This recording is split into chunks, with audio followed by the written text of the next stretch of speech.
네, 지난주가 짧았다 보니까 이번 주가 본격적인 25년의 시작같이 느껴집니다. 월요일장 출발은 좋았는데요. 갈수록 좀 탄력이 축소되면서 조금 아쉬운 마무리가 된 것 같습니다. 그래도 전반적으로 좀 놓고 보면 금요일장의 반등세가 이어지는 것 같은데요. 네, 그렇습니다. 좀 변동성은 나왔지만 그래도 CES 개최와 맞물려서 특히 반도체 또 AI, 테크 관련주들의 강세가 오늘 장에서는 돋보였던 것 같은데요. 주요 이슈들과 종목들 한번 꼼꼼하게 챙겨보도록 하겠습니다. 간밤 뉴욕 증시 분위기 체크해볼까요? 네, 알겠습니다. 상대지수 종가부터 바로 확인을 해보도록 하겠습니다. 먼저 다우지수부터 살펴보도록 할게요. 0.12% 하락한 채로 마무리가 됐습니다. 좀 살펴보시면요. 장 초반에 계속해서 좋은 모습을 이어가다가 급격히 하락하는 흐름들이 나타났습니다. 나스닥의 모습도 좀 비슷하게 나타났는데요. 나스닥의 경우에는 1.24% 오른 채로 마무리가 됐습니다만 그래도 마찬가지로 장 초반에 비해서는 탄력이 약간은 축소된 모습을 확인을 할 수가 있습니다. 마지막으로 S&P 500 지수도 확인을 해보시죠. S&P 500 지수 1% 이내의 소폭의 상승으로 거래를 마쳤습니다. 지난주에는 조금 한 주간을 살펴봤을 때 차익 실현 매물들이 쏟아지면서 조금은 아쉽게 마무리가 됐었는데요. 오늘장 기준으로는 금요일장의 반등세가 조금씩 이어지고 있는 것을 확인을 할 수가 있습니다. 연초에 이제 휴가를 갔던 트레이더들도 복귀를 하면서 거래량도 조금씩 정상화되는 과정이고요. 지수 자체도 다우지수를 제외하고는 상승한 채로 마무리가 됐습니다. 이번 주들은 굵직굵직한 경제 지표들부터 의사로까지 확인을 하셔야겠는데요. 오늘장 그 시장을 연 거는 바로 미국의 S&P 글로벌 서비스업 PMI 지수였습니다. 약간은 애매한 흐름이 나타났습니다. 56.8로 나왔는데 전월보다는 상승을 했습니다. 그러면서 33개월 내 최고치를 달성했습니다만 예비치가 지난달 중순 정도 나왔는데 58.5 확실히 더 낮은 수치가 나왔습니다. 네, 그리고 한편 중국에서도 서비스업 PMI가 나왔는데요. 경기 부양에 대한 신호를 확인을 할 수가 있었습니다. 그런데 오늘장의 주인공은 이런 경제 지표들은 아니었고요. 앞서 오프닝 때 확인을 하셨듯이 바로 CES였습니다. 어떤 종목들이 시장의 상승을 이끌었는지 이후에 조금 더 살펴보고요. 한편 트럼프에서 보편 관세를 핵심 수입품에만 적용을 하는 것을 검토하겠다라는 이야기가 나왔는데 이를 반발하면서 시장은 좀 좋다 말았던 것 같긴 합니다. 그렇다면 주요 이야기들은 핀비즈를 보면서 조금 더 살펴보도록 하겠습니다. 네, 핀비즈를 살펴보시면 초록불이 지금 위쪽과 저기 옆쪽에 집중적으로 분포된 것을 확인을 할 수가 있습니다. 주요 빅테크 기업들 그리고 반도체 기업들을 중심으로 강한 초록불이 나타났는데요. 팔란티어가 좀 4%대 낙폭을 기록했다는 점이 아쉽게 느껴집니다. 일단 반도체 종목들의 흐름 조금 더 확대해서 살펴보도록 하겠습니다. 네, 다음 장으로 바로 넘겨주시죠. 네, 엔비디아가 시가총액 1위를 탈환을 했습니다. 이제 젠슨 왕이 곧 열리는 CES 2025에서 기조 연설을 하는데요. 무려 6년 만이고요. 한국 시간으로 오전 11시 반이면 얼마 안 남았죠. 오늘 기준입니다. 네, 이렇게 엔비디아가 정말 좋은 기세를 보여주고 있는데 이번 기조 연설에서 엔비디아가 어떤 미래를 그려나가고 있는지 특히 로봇 같은 신사업에서 어떤 좀 로드맵을 제시하는지가 주요 관전 포인트가 되겠습니다. 그 외에도 반도체를 개장 전부터 이끌었던 게 바로 폭스콘의 매출 호조였습니다. 4분기 매출이 647억 달러로 사상 최대치를 달성을 했는데요. AI 서버 수요가 강력한 것이 이런 매출을 이끌었다라고 설명을 하면서 앞으로 4분기 외에도 1분기까지 추가적인 매출 성장이 이어질 것이라고 전망을 하고 있는데요. 관련된 종목들 이렇게 나와 있는데 특히나 두 자릿대 급등세가 나온 종목들도 확인을 할 수가 있었습니다. 바로 종가 확인을 하러 가보도록 하겠습니다. 네, 엔비디아부터 살펴보겠습니다. 엔비디아의 경우에는 3.5% 상승한 채로 마무리가 됐는데요. 장중 4% 넘는 상승세를 보여주면서 150달러를 넘어서기도 했다는 점 좀 참고를 해보시면 좋을 것 같습니다. 네, 다음 종목 바로 열어보도록 하겠습니다. 네, 마이크론은 조금 더 큰 폭으로 올랐죠. 10% 넘게 올랐고요. 장중 탄력을 계속해서 유지를 해나가는 흐름을 확인할 수가 있습니다. 네, 다음 종목 바로 열어보시면요. 슈퍼마이크로 컴퓨터입니다. 슈퍼마이크로 컴퓨터 역시나 10% 가까운 상승률을 기록했다는 점. 그리고 마지막 시작으로 장비 쪽에서 어플라이드 머티리얼즈는 4% 넘는 강세를 기록을 했습니다. 이렇게 반도체도 전반적으로 온기가 깃돌았는데요. 그렇다면 추가적인 빅테크 관련 종목들의 흐름은 어땠을까요? 바로 살펴보도록 하겠습니다. 네, 애플의 경우에는 이번 엔비디아의 시가총액 1위를 뺏긴 종목이기도 하죠. 그런데 폭스콘의 엔비디아와 마찬가지로 협력사로 꼽히면서 좀 동반 상승을 이뤄내긴 했습니다. 엔비디아보다 그 탄력 자체는 적었고요. 그 다음으로는 마이크로소프트는 이번 장에서는 특별한 이슈는 없었습니다만 전일장에서 이 AI 데이터 센터 관련 투자 모멘텀이 지속이 되는 모습이었고 반도체도 좀 훈풍이 불어넣는 모습입니다. 마지막으로 테슬라가 장중 아쉽게 하락 전환한 채로 마무리가 됐는데요. 월가에서는 목표 주가를 상향하는 리포트를 내거나 비중 확대하는 리포트가 나오기도 했습니다만 어쩐 일인지 일단 일론 머스크가 영국의 주요 정당과의 불화설이 보도가 되면서 주가에는 좀 악영향을 끼친 것 같습니다. 그렇다면 이렇게 세 가지 종목들은 어떻게 마무리가 됐을지 바로 살펴보도록 하겠습니다. 네, 애플의 경우에는 0.65% 소폭의 상승으로 마무리가 됐습니다. 시가총액 2위로 내려앉았고요. 한편 마이크로소프트의 경우에는 1.12% 강세를 유지를 하고 있습니다. 금요일장에 이어서 이런 좋은 데이터 센터 구축 관련 좋은 소식과 함께 계속해서 강세를 이어나가고 있고요. 마지막으로 테슬라 보겠습니다. 테슬라는 지수와 함께 좀 크게 미끄러졌는데 막판에 약간 올라오면서 다시 0.17% 상승 마감에 성공을 했습니다. 강보합권 수준이었고요. 장중에는 1% 넘는 낙폭을 기록하기도 했습니다. 그렇다면 이런 반도체나 빅테크 종목들 외에 어떤 종목들이 이 CES 수혜주로 꼽히고 있을까요? 바로 살펴보도록 하겠습니다. 네, 아브로보틱스가 장중 세 자리대 급등세를 보이기도 했습니다. 엔비디아와의 협력 소식이 나왔는데요. 이제 엔비디아 드라이브 플랫폼을 CES에서 시연을 할 예정이라고 합니다. 많은 기대감들이 나와 있는데요. 이 아브로보틱스라는 이름에서 알 수 있듯이 로봇과의 연관성도 좀 있고요. 그런데 자율주행 기업으로 보시는 게 더 맞을 것 같습니다. 자율주행 기업 내에서는 이 세렌스가 금요일장에서 엔비디아 협력 소식을 알리면서 세 자리대 급등세를 보인 바가 있는데요. 세렌스와 아브로보틱스 이런 자율주행 종목들과 엔비디아의 협력 관계 좀 주목을 해보시면 되겠습니다. 그리고 로봇 종목들은 아브로보틱스와 함께 오른 것도 있지만 좀 개별적인 모멘텀을 아는 종목들도 있었습니다. 특히 마이크로봇 메디컬의 경우에는 이제 자금 조달을 700억 달러 정도 했다는 소식이 좀 긍정적으로 작용을 했습니다. 그럼 이런 대표적인 종목들, 특히 아브로보틱스는 어떻게 주가가 마무리가 됐을까요? 바로 확인을 해보도록 하겠습니다. 네, 무려 51.71% 상승 마감에 성공을 했습니다. 장 초반에는 조금 더 기세가 좋았는데 약간 좀 아쉽게 마무리가 됐습니다. 다음 종목 바로 열어보도록 하겠습니다. 네, 다음 종목의 경우에는 셀렌스입니다. 이 종목의 경우에는 자율주행 기업인데요. 오늘장 4% 대체적으로 상승분을 거의 다 반납을 한 채로 마감했다는 점 살펴볼 수가 있습니다. 네, 마지막으로 로봇 관련주 보겠습니다. 32% 상승 마감을 했습니다. 그런데 이런 로봇주 살펴보실 수 있다시피 대체적으로 소형주들이 큰 폭으로 올랐습니다. 이 로봇주의 경우에도 굉장히 가벼운 종목이라는 점은 좀 참고를 하셔야 될 것 같습니다. 네, 이어서 다른 이슈가 있는 종목들 바로 살펴보도록 하겠습니다. 먼저 GM 함께 보겠습니다. 앞서서 말씀을 드렸는데 트럼프의 관세 관련 이슈와 좀 직접적인 연관이 있습니다. 이 GM 같은 자동차 제조업체들의 경우에는요, 트럼프의 관세 정책에 직접적인 피해를 입을 수 있는 종목들이기도 한데요. 오늘장 트럼프가 좀 선별 관세를 할 것이다라는 소식과 함께 개장 전부터 이제 프리마켓에서 좋은 기세를 보였습니다. 다만 반발 이후에도 그런 상승 기조는 계속 유지됐다는 점이 좀 특징적입니다. 다음으로 우버 테크놀로지스 보겠습니다.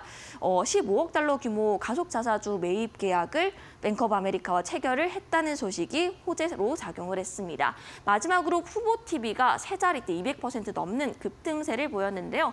월트 디즈니와 홀루 및 라이브 TV를 합병한다는 소식이었습니다. 이 푸보 TV의 경우에는 스포츠나 엔터 쪽에서 라이브 스트리밍을 제공하는 업체라는 점 참고를 해보시면 되겠습니다. 주가 바로 살펴보러 갈게요. 있는데요. 일단 제너럴 모터스부터 보겠습니다. 3.4% 오르면서 53달러 선에서 마무리가 됐습니다. 다음 종목 바로 열어보시면요. 네, 다음 종목은 우버입니다. 우버의 경우에는 2%대 2.66% 상승 마감에 성공을 했고요. 마지막 종목 바로 열어보겠습니다. 네, 푸보TV입니다. 무려 251%의 상승입니다. 계속해서 탄력을 키워나가는 모습까지 확인이 가능합니다.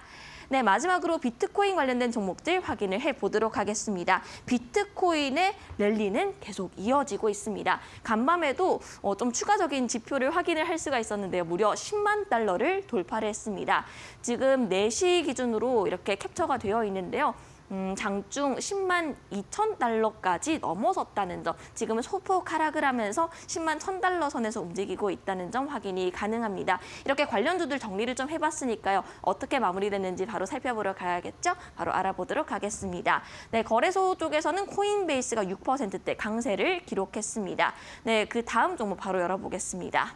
네, 그 다음 종목의 경우에는요, 11% 마이크로 스트래테지입니다. 이 종목은 비트코인을 최대로 보유한 업체로 유명하죠. 이 종목의 경우에는 단순히 비트코인의 랠리 소식 외에도 이제 비트코인을 추가 매수할 것이다라는 이야기가 들려오면서 더 큰 호재로 작용을 했고 점점 탄력을 키워나가더니 11% 두 자릿대 급등 마감에 성공을 했습니다.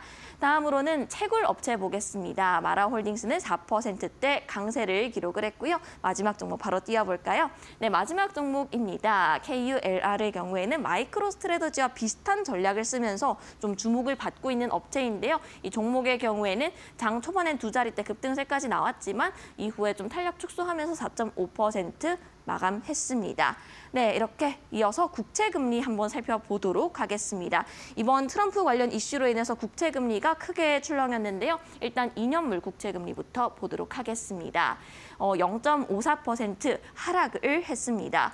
장중 이렇게 잠깐 크게 내린 것을 확인을 할 수가 있었는데요. 이 시기가 바로 트럼프가 선별적인 관세를 검토하고 있다라는 소식이 전해지면서입니다. 다만 이 부분이 잘못됐다라는 것을 직접적으로 반박을 하면서 다시금 조금씩 낙폭을 축소를 해나가는 모습이었지만 여전히 하락권에 들어와 있다는 점, 그리고 4.2%대 유지가 되고 있습니다. 10년물 보겠습니다. 4.6%까지 올라왔습니다. 4.5% 이상에서 계속해서 흐름들이 이어지고 있습니다. 달러 인덱스 함께 볼게요. 네, 달러 인덱스는 장중 107까지 내려갔다가 다시금 낙폭 좀 축소하면서 108까지 올라온 상황입니다. 우리나라 환율에 좀 영향 끼칠 수 있으니까요. 오늘장 환율 잘 살펴보시면 되겠습니다.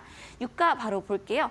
오늘장 유가의 경우에는 0.69% 하락했습니다. 최근 들어서 계속해서 상승세를 이어가던 유가이기 때문에 이 상승에 대한 피로감으로 해석이 되는 상황이고요. 마지막으로 금 가격 보도록 하겠습니다. 네, 모건 스탠리에서 3,000달러 금 가격 간다라는 전망을 조금 연기를 했습니다. 오늘장 기준으로는 0.34% 하락 마감했습니다. 네, 이렇게 미국 증시 마감 상황을 함께 알아봤는데요. 그렇다면 우리 증시, 미국 증시에서 어떤 이슈들이 크게 영향을 끼쳤을지 머스트 노우 5 시간으로 이어가겠습니다.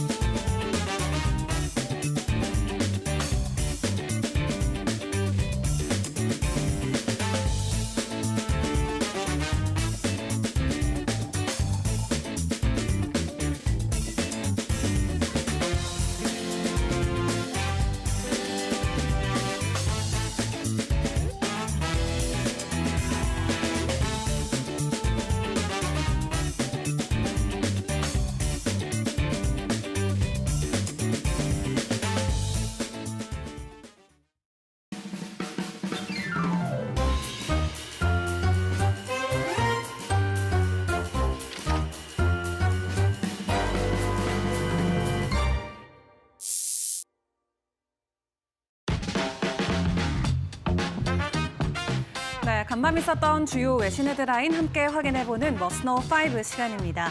어제 저희 시간 함께 해보신 분들이라면 오늘 미증시의 이러한 분위기 어느 정도는 예측을 해보실 수 있을 것 같은데요. 어제 발빠르게 저희가 함께 확인을 해봤었던 폭스콘의 긍정적인 호실적이 오늘 미증시 안에서 관련주들의 주가 상승을 견인을 했습니다. 다만 예상하지 못했던 보도로 인해서 장 초반부터 후반까지의 변동성이 나오기는 했는데요. 바로 트럼프 관세와 관련된 관련된 이슈가 되겠죠. 워싱턴 포스트가 트럼프 정부가 예상했던 것과는 다르게 관세를 축소할 수도 있다라는 보도를 내놨습니다. 해당 보도를 놓고 트럼프 측에서는 바로 아니다라고 이야기를 하긴 했지만 그럼에도 투심은 긍정적으로 장에 반영이 됐습니다. 워싱턴 포스트가 트럼프 대통령의 보좌진이 필수적인 수입품에만 적용되는 관세 계획을 검토하고 있다라는 보도를 간밤 내놨는데요. 또 중국이나 멕시코, 캐나다 등과 같이 특정 국가보다는 모든 국가에 적용되는 소위 보편 관세 프로그램을 고려하고 있다고 전했습니다. 해당 보도 이후 10년 만기 국채 수익률은 4%를 넘어서면서 이전의 상승을 상쇄했고요. 또 독일이나 프랑스, 이태리나 스페인 등의 벤치마크 지수는 1%에서 2%까지 상승하는 강세를 간밤 보이기도 했습니다. 그리고 범유럽 지수인 스톡스 600 지수 같은 경우도 1일 기준으로는 오름폭이 작년 11월 이후 최대치를 보였고요. 더불어 지수 또한 약 3주 만에 가장 높은 수준을 기록하기도 했습니다. 다만 도널드 트럼프 미국 대통령 당선인은 이 자신의 핵심 공약인 보편 관세를 제한적으로 부과하는 수정안이 검토되고 있다라는 언론 보도 자체를 부정을 했는데 본인의 트루스 소셜 계정을 통해서 존재하지도 않는 이른바 익명의 소식통을 통해서 기사를 내는 것은 틀렸다. 명백한 가짜 뉴스의 포본이다라고 강조하기도 했습니다. 그럼에도 불구하고 시장은 해당 뉴스를 긍정으로 받아들이면서 관세와 관련해서 부담을 느꼈던 자동차 섹터가 장 출발 전부터 긍정적인 상승 기조를 보였고요. 막판 때까지 3%의 상승 흐름을 보이기도 했습니다. 그런 가운데 미국의 경제학자들은 지금 우리가 집중할 것은 트럼프의 정책보다도 오히려 트럼프가 연준에게 끼치는 영향이 시장에는 더 위험할 수 있다라는 분석들을 내놓고 있습니다. 일단 정책과 관련해서는 여러 가지 불안정성과 리스크가 있는 만큼 시장에서는 아직까지는 더 깊이 들여다봐야 된다라는 입장이 많이 나오고 있는데요. 다만 명확하게 우리가 알 수 있는 건 만약 트럼프가 이 연방준비제도를 통제하려고 들 경우에는 오히려 그런 부분이 인플레이션을 유발할 수 있다라는 부분입니다. 트럼프는 현재 인플레이션이 최고치에 비해서 훨씬 낮고 또 실업률은 역사상 최저인 4.2%, 그리고 경제가 약 3%로 말 그대로 호황을 구가하는 미국의 경제를 이어받게 되는데요. 다만 트럼프는 중국뿐만 아니라 멕시코나 캐나다 또 유럽연합에 대한 강력한 관세를 요구하고 있는 중이죠. 이는 수입 상품의 가격 인상을 유발하고 또 만료되는 세금 감면을 다시 연장함으로써 연준이 수요 냉각을 유도하려는 노력과는 달리 수요를 유발할 수도 있기 때문에 경제적인 측면에서는 리스크로 현재 자리매김하고 있습니다. 이민 단속 강화 또한 미국 안의 노동력 증가의 주요 원천을 침체시킬 수 있기 때문에 일부에서는 이러한 부분도 임금의 인플레이션을 부추길 수 있다라고 우려하고 있고요. 다만 연준의 의장이었던 벤 버냉키 전 의장 같은 경우는 이 공공재정 측면에서 트럼프의 정책이 인플레이션율에 미치는 영향은 미미할 것이다라고 전했습니다. 또 이민 제한으로 임금은 상승할 수 있지만 동시에 상품과 서비스를 구매하는 사람이 줄어들기 때문에 물가 압박이 완화될 수 있다라고 전하기도 했고요. 또 부시 행정부에서 두 차례 자문을 맡기도 했었던 버냉키 같은 경우는 관세는 트럼프가 협상 목적으로 일시적인지 아니면 영구할지도 알 수 없기 때문에 아직까지는 예측이 어려운 상황이라고 언급을 하기도 했습니다. 이렇게 관세를 놓고 간밤에 시끌벅적한 여러 가지 코멘트들이 나왔는데 아직까지는 트럼프 정부에서 이렇게 하겠다라고 확실한 이 조치안이 나온 것은 아니기 때문에 이런 선별적인 뉴스를 통해서 이 장중에 나오는 변동성 꼭 주목을 해보시는 게 중요할 것 같습니다. 그런 가운데 간밤 엔비디아가 또 큰 폭의 상승을 보였습니다. 연말에 좀 주춤하고 조용한 듯 싶더니 연초가 되고 나서는 CES 이슈와 함께 급부상하고 있는데요. 간밤 엔비디아 주가 상승을 이끌었던 여러 가지 소식들 같이 점검을 해보도록 하겠습니다. 일단 마이크로소프트가 주말 동안에 이 800억 달러의 데이터 센터 투자를 발표한 것도 간밤 엔비디아 주가에는 긍정적으로 작용이 됐습니다. 마이크로소프트는 그 가운데 절반은 미국 안에서 투자할 것이다라는 설명도 덧붙이기도 했었죠. 이 정도 규모의 데이터 센터라면은 많은 AI 칩이 필요할 것으로 예상이 되기 때문에 엔비디아에게는 호재로 작용이 될 수 있겠고요. 그리고 어제 함께 확인을 해봤었던 이 AI 서버의 조립 업체인 폭스콘의 예상보다 강력한 4분기 실적과 전망도 간밤 엔비디아 주가에는 큰 힘이 되어주기도 했습니다. 현재 매출의 절반 이상이 애플 아이폰 조립인 폭스콘 같은 경우는 향후 AI 서버와 또 아이폰 조립과 같은 수준으로 매출을 유지할 수 있다라는 언급을 하기도 했는데요. 계속해서 시장에서는 끊임없이 AI 칩, 이 AI 수요에 대한 우려가 있었지만 기업들의 실적을 확인을 해봤을 때 되려 강력한 수요가 확인이 되자 엔비디아가 여전히 시장 안에서는 강자의 자리를 이어갈 것이다라는 점이 부각되고 있습니다. 또 폭스콘은 최근 멕시코에 엔비디아의 블랙웰 GB200 슈퍼칩을 수용할 세계 최대 규모의 서버 제조 시설을 건설 중이라고 밝히기도 했는데요. 또 여기에 엔비디아의 CEO인 젠슨 왕이 이 CES 기술 박람회에서 기조 연설을 하는 것도 엔비디아 주가에는 크게 도움이 되기도 했습니다. 이 엔비디아의 주가 일단 오늘 오전에 예상돼 있는 젠슨 왕 CEO의 코멘트에 따라서 조금은 바뀔 수 있다라는 전망도 나오고 있는데 일단 시장의 기대치가 올라간 만큼 우리가 예상했던 코멘트가 나오지 않는다면 주가는 되려 세론으로 작용이 될 수 있다라는 점도 같이 주의를 해보시면 좋겠습니다. 자, 그런 가운데 AI 수요에 대한 자신감이 계속해서 올라가자 간밤 골드만삭스는 TSMC를 놓고 AI 수요 덕분에 올 한 해도 고성장할 수 있다라는 전망을 내놓기도 했는데요. 일단 앞에서 확인해봤던 폭스콘의 실적 또한 AI 수요에 대해서 충분히 시장이 수용할 수 있다라는 것이 확인이 된 가운데 TSMC 오는 16일에 실적 발표를 합니다. 그를 놓고 24년의 매출 성장 작년에 29.4%를 보였는데 올해 들어서는 26%까지 견조한 성장을 기록할 것이라고 애널리스트는 전망을 했고요.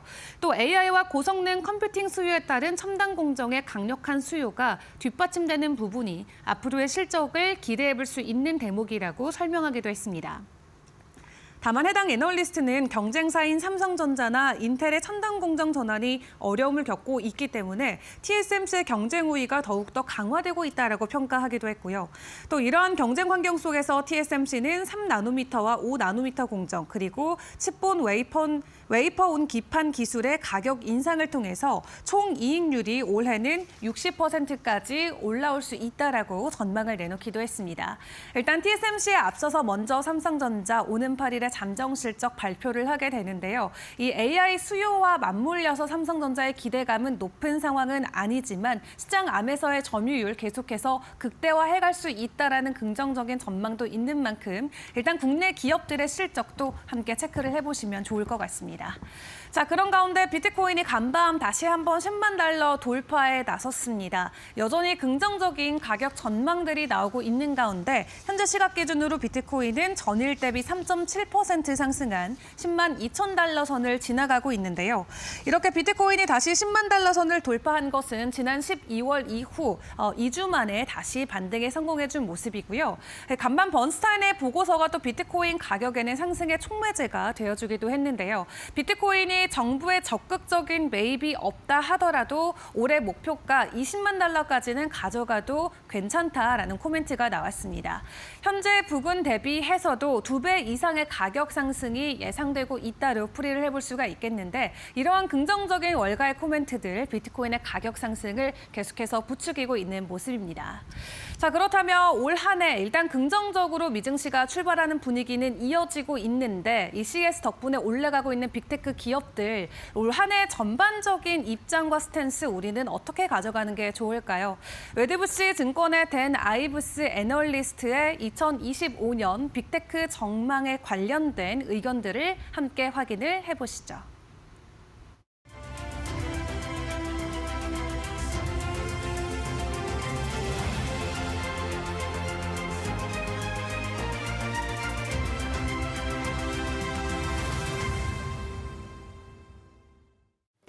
Okay, hi Dan. Thank you so much for joining us today. It's always a pleasure to have you on the show, especially when we're discussing something as exciting as the future of the big techs. Your last interview was a huge hit here in Korea. People absolutely loved it. Do you have any words for them? Look, I would just say, I mean, it's our view, like, this is just the beginning. What I view as sort of year 3 of a 6 to 7 year bull cycle for tech. So to get out the popcorn, get the champagne for New Year's Eve, I think 2025 is going to be a bullish year for tech and Tesla. Cool. So 2025 is just around the corner, and there's so much happening in the M7 space, plus Broadcom, and what some are now calling the Batman stock. So let's just dive right into the questions. The M7 has been a dominant force in the market. How do you see their performance shaping up as we head into 2025? I mean, I think it's really been a Goldilocks scenario for tech because the AI revolution's played out. And you're starting to see it now spread, not just from NVIDIA, but to cloud players, Microsoft, Google, Alphabet. And then, of course, what you see with, what I believe is probably one of the best AI plays out there, Tesla and autonomous. You combine that with Trump in the White House, it's a champagne moment, and it's a Goldilocks scenario for tech. We think tech stocks are still up another 25% into next year. As you mentioned Palantir, you've chosen Palantir as the next Oracle last time. What key investment points caught your attention here? It's the best technology footprint out there when it comes to their algorithms. And I think when you think about AI revolutions, about use cases, and that's what Palantir is doing and building out. Look, and some will say the stock's expensive. It's had such a huge run, clearly this year. I believe over the next, call it 5, 6, 7 years, this could be the next Oracle, in terms of where I see that. And that's why that continues to be one of our favorite names. So we're living in a tech universe. So let me just break that down a bit. There's a lot in there. Starting with Tesla, you've previously set a target price of $400, but now you're suggesting it could climb as high as $650 in a bullish way. What's driving this upgraded outlook? Look, Trump, I mean, if you look at Musk bet on Trump, it's a bet for the ages. I think it's a game changer. It's going to change the autonomous future. And look, autonomous is worth $1 trillion alone. That's key to the Tesla story long term. And that's why we're so bullish, because I believe this is just the start of the gold at the end of the rainbow. And I think a year from now, we're looking at probably something that could exceed $2 trillion. The positive outlook is clear, but should we be concerned about Tesla's high valuation? And it would be great if you could share some revenue projections to back it up. Well, first of all, I mean, investors that have focused on just valuation, they've missed every transformational tech name in the last 20 years, from Meta to Apple to Amazon to Tesla and other. And so I just continue to say, the bears sitting in their hibernation mode in their caves, they can't find AI in their spreadsheet. When I look at Tesla, some of the parts, autonomous being worth $1 trillion, you could be looking at a company that has $10, $15 of earnings power when you look out over the next 4, 5, 6 years. Cool. And I think that's sort of the way to view it. You have to look out to what this story looks like over the coming years. And that's why the bears that have missed the historic tech run over the last decade, they just can't find it in their spreadsheets. Cool. Then now shifting to semiconductors, NVIDIA has seen some recent pullbacks. Is this just profit taking after its long rally, or do you see a broader trend reversal here? It's just profit taking. I mean, bottom line is the AI revolution is being led by Godfather of AI, Jensen NVIDIA. This is a stock that I believe goes much higher into the next year. Demand to supply continues to be 15 to 1. Cool. But think about a quarter ago, right? Stocks going down. Everyone thinks it's going sub 100. Next thing you know, it makes all-time highs. Bottom line is this is just a small blip on a broader trend to what I see as a $4 trillion market cap. So you remain bullish on NVIDIA, but with recent partnerships between Big Tech and Broadcom, there's talk of a shift away from NVIDIA. Should investors see this as a headwind for NVIDIA? Look, there's only one game in town right now. It's NVIDIA. Now, when you look at Broadcom is clearly going to benefit, and they've obviously put up great numbers. But there's one pilot on this AI plane. It's Jensen and NVIDIA.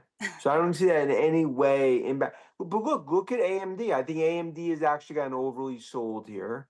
The point is there's going to be other winners. It's not mutually exclusive. But at the top of that mountain, in the Mount Rushmore of AI, is the Godfather of AI, Jensen. So then if we just look at Broadcom itself, it recently crossed the $1 trillion market cap. Do you still think there's room for it or is it nearing its peak? No, we're bullish on Broadcom because I think that's it. Look, we talk about who are the second and third derivative beneficiaries of the AI revolution. Broadcom's one of them. I think Oracle is another one. And it just shows what's going to happen over the next year. We're going to see more and more of this as this $2 trillion of AI capex spreads.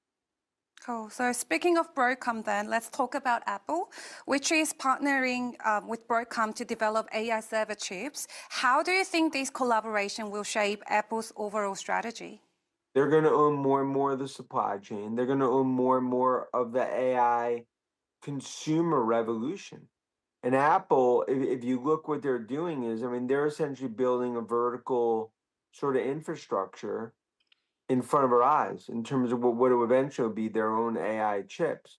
Right now, it all starts with Apple Intelligence. It's the building blocks of the consumer AI revolution. The reason the stock made all-time highs, I believe this is really, when I look at AI, I think it adds $40 to $50 per share to the story. Then let's turn our attention to another major name in the tech world. Google recently unveiled its quantum chip Willow, creating a global buzz. In Korea, quantum computing related stocks are heating up as well. And the first US quantum technology ETF listed in Korea sold out in just 5 minutes. Do you think this marks the beginning of a full-fledged quantum technology rally?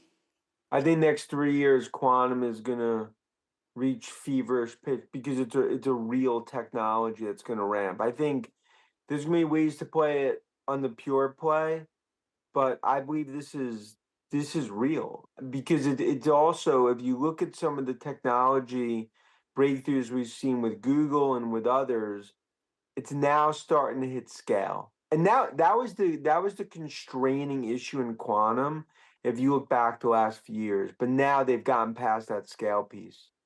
Quantum computing feels like the next frontier for sure.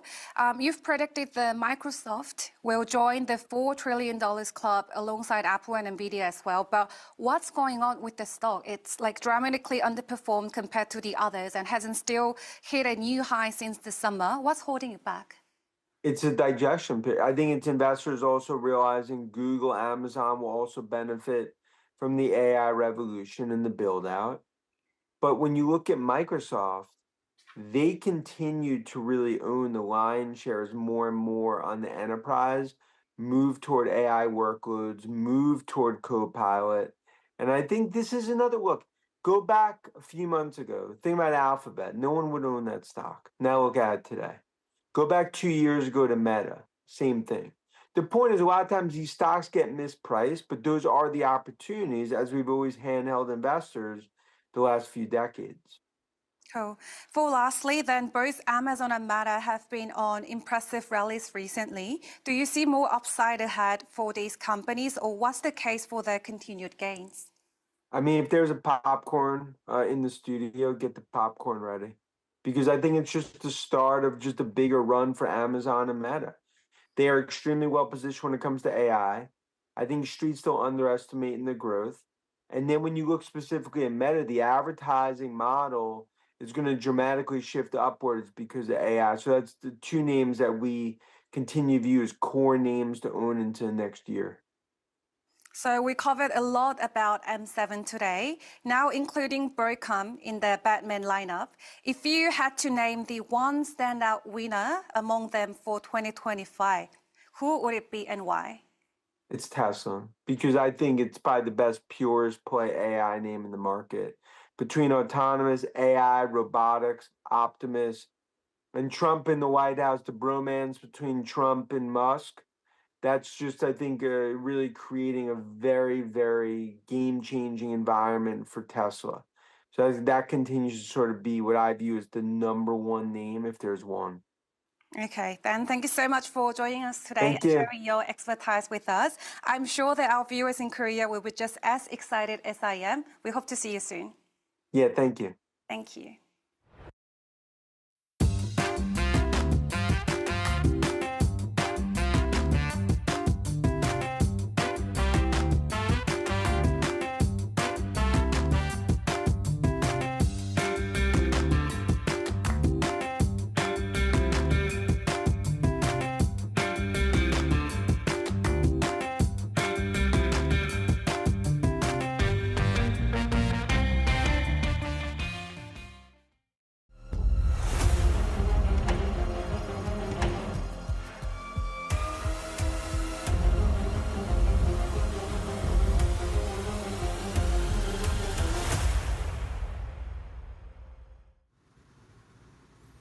안녕하세요. 메디터코 신일섭입니다. 오늘의 주제는 11월 미국 공장 주문, S&P 미국 서비스 PMI, 커머셜 메탈스 실적 발표입니다. 자, 공장 주문 S&P부터 보겠습니다. S&P 글로벌 미국 서비스 구매 관리자 지수, ISM에서 나오는 PMI가 있고요. 스탠다드 앤 푸어스에서 마켓에다 맡긴 이 PMI가 있죠. 두 가지의 뭐 차이가 여러 가지 있지만 S&P는 이제 글로벌이라는 이름이 붙어 있죠. 저게 한 3, 4주 차에 나오는 거는 글로벌 플래시라고 예비치가 나옵니다. 그 다음에 이제 확정치가 지금 나오는 것이고, 제조업이 먼저 나오고 서비스업이 나중에 나오는 것은 ISM이든 S&P든 비슷합니다. 그리고 지금 ISM 같은 경우에는 미국 내 공급관리자 연구소, 공급관리자 협회가 발표를 하는 것이죠. 둘 다 설문조사이고 50을 초과하면은 경기의 확장을 나타낸다는 뜻이고 50 미만이면은 경기의 수축을 나타낸다는 뜻이다. 근데 이제 정성적 지표니까 설문조사이고 이게 수치로 나타나는 건 아니고 그 사람들이 바라보는 기대치 혹은 실망치 이런 설문조사이고 응답률이 떨어질 경우에는 그 신뢰도가 떨어질 가능성도 있다. 그렇기 때문에 정량적 지표, 정성적 지표를 같이 보는 게 중요하고 정량적 지표는 하드 데이터라고 하고 이런 정성적 마음을 표현하는 이런 설문조사들 같은 경우에는 소프트 데이터라고 하겠죠. 이 하드 데이터랑 소프트 데이터가 차이가 많이 날 때도 있습니다. 지금 같은 경우에도 차이가 많이 나요. 예를 들어 GDP 같은 건 계속 좋게 나오는데 지금 이 서비스업은 좋지만 제조업은 굉장히 좋지 않은 이런 모습들이 또 나타나고 있죠. 이런 괴리감을 어떤 부분에서 어떤 요소로 조정을 해가지고 그 연준의 위원들이 금리 결정에 판단을 할 것인가 그런 것이 문제죠. 지금 계속해서 헷갈리는 지표들이 많이 나오고 있잖아요. 그리고 S&P는 글로벌이라는 이름이 붙은 것은 이제 뭐 영국, 유로존, 뭐 미국, 중국, 일본 이런 데서 PMI 설문조사를 그 나라의 설문조사 기관과 함께 하기 때문에 글로벌이라는 이름이 붙은 것이고 오히려 다국적 기업을 대상으로 조사를 하는 건 ISM입니다. 이 뭐 여러 가지 해외 공장이 많기 때문에 이런 다국적 기업들은 해외 공장에 있는 그 사람들에 대해서도 설문조사를 돌려야 되는데 그건 ISM이 하는 것이고 S&P 같은 경우에는 그 미국 내 공장을 대상으로만 설문조사를 한다는 것도 차이죠. 자, 어쨌든 서비스업 같은 경우에는 ISM이든 S&P든 지금 50이 다 넘고 있다. 지금 제조업 같은 경우에는 50을 계속 못 넘고 있죠. 그게 ISM에서 발표한 거든 스탠다드 앤 푸어스에서 발표한 거든 다 50을 넘지 못하고 있습니다. 근데 지금 비제조업, 그러니까 서비스업 설문조사는 전부 다 50이 일단 넘고 있습니다. 50이 넘고 있다는 건 일단 기본적으로 이 그 확장을 지금 바라보고 있는 경기의 확장을 바라보고 있는 사람들이 많다는 것이고 그 어떤 저기가 중요하겠죠. 50을 넘긴 넘는데 50을 어느 정도 초과하는가 아니면은 50을 초과했더라도 떨어지고 있는지 올라가고 있는지 지금 일단 올라가고 있습니다. 예측치가 55.1이었는데 56.8로 서프라이즈가 나왔습니다. 2025년도 2월 5일 날 발표될 것은 55.6이 지금 예상되고 있습니다. 이번 달 예상치보다 더 높게 잡혀 있는 것이고요. 지금 57 가까이 나왔기 때문에 다음 달에도 57을 이번에 넘는 그 수치가 나올지 한번 지켜봐야 될 것 같네요. 그 마킷이라는 설문조사 기관에 맡기는데 마킷이 이제 스탠다드 앤 푸어스 밑으로 들어갔기 때문에 그렇죠? 스탠다드 앤 푸어스가 결국에는 시켜서 자기 자회사한테 시켜서 하는 것이죠. 그래서 이제 비즈니스 상황의 변화를 나타내는 지표고 정성적 지표라고 보시면 되겠습니다. 뒤로 가겠습니다. 자, 올라가고 있죠. 지금 57 가까이 갔는데 지금 2023년도 6월 달에 고점을 돌파했죠. 55 정도 그 고점이 계속해서 이 저항권을 작용했었는데 돌파를 했습니다. 이렇게 되면 관성의 법칙에 따라 더욱더 57, 8 올라갈 확률이 높아 보이는데요. 55.2, 55, 56.1, 56.8입니다. 11월 달에 55로 예상치 하회가 한 번 나온 걸 제외하고는 그 4달 중에 3달이 지금 예상치 상회고요. 자, 57에 다가섰기 때문에 이제 58까지도 바라볼 수 있지 않을까 이런 생각이 들고요. 확실히 제조업보다는 서비스업의 지금 구매 관리 담당자들의 어떤 미래의 확신이 더욱더 확실하다. 이렇게 볼 수가 있겠습니다. 뒤로 가겠습니다. 자, 공장 주문입니다. 뭐 지금 이게 예측치가 0.4인데 마이너스 0.4가 나와서 일단 예상치 하회가 나왔고요. 그 뭐 공장 주문이라는 것이 우리 소비자들한테 바로 다가오는 것은 아니나 공장에서 이제 주문을 계속 한다는 것은 결국 우리 소비자에게 오는 것이죠. 그다음에 내구재랑 비내구재가 여기 다 섞여 있습니다. 내구재는 이 3년 이상 자동차, 가전제품, 뭐 컴퓨터 이런 것들이 속할 것이고 비내구재는 음식료품 같이 그냥 음식료를 3년 이상 먹을 수는 없잖아요. 아무리 냉동식품이라고 해도 냉동 믿으면 안 됩니다. 그래서 비내구재, 내구재가 다 섞여 있는 것이고 우리가 CPI나 PPI에서 핵심 CPI, 핵심 PPI 해서 뭐 음식료랑 뭐 에너지를 제외하고 핵심을 하고 그다음에 또 거기서 핵심 중에 핵심 해가지고 지금 그 주거 비용을 뭐 제거하기도 하죠. 여기서도 이제 핵심 내구재라고 이제 이 핵심 내구재에서는 아까 운송 중에서 비행기라던가 전투기라던가 뭐 기차라던가 이런 대규모의 엄청나게 비용이 비싸고 변동성을 너무나 크게 가져올 것들은 제외합니다. 그게 핵심 내구재입니다.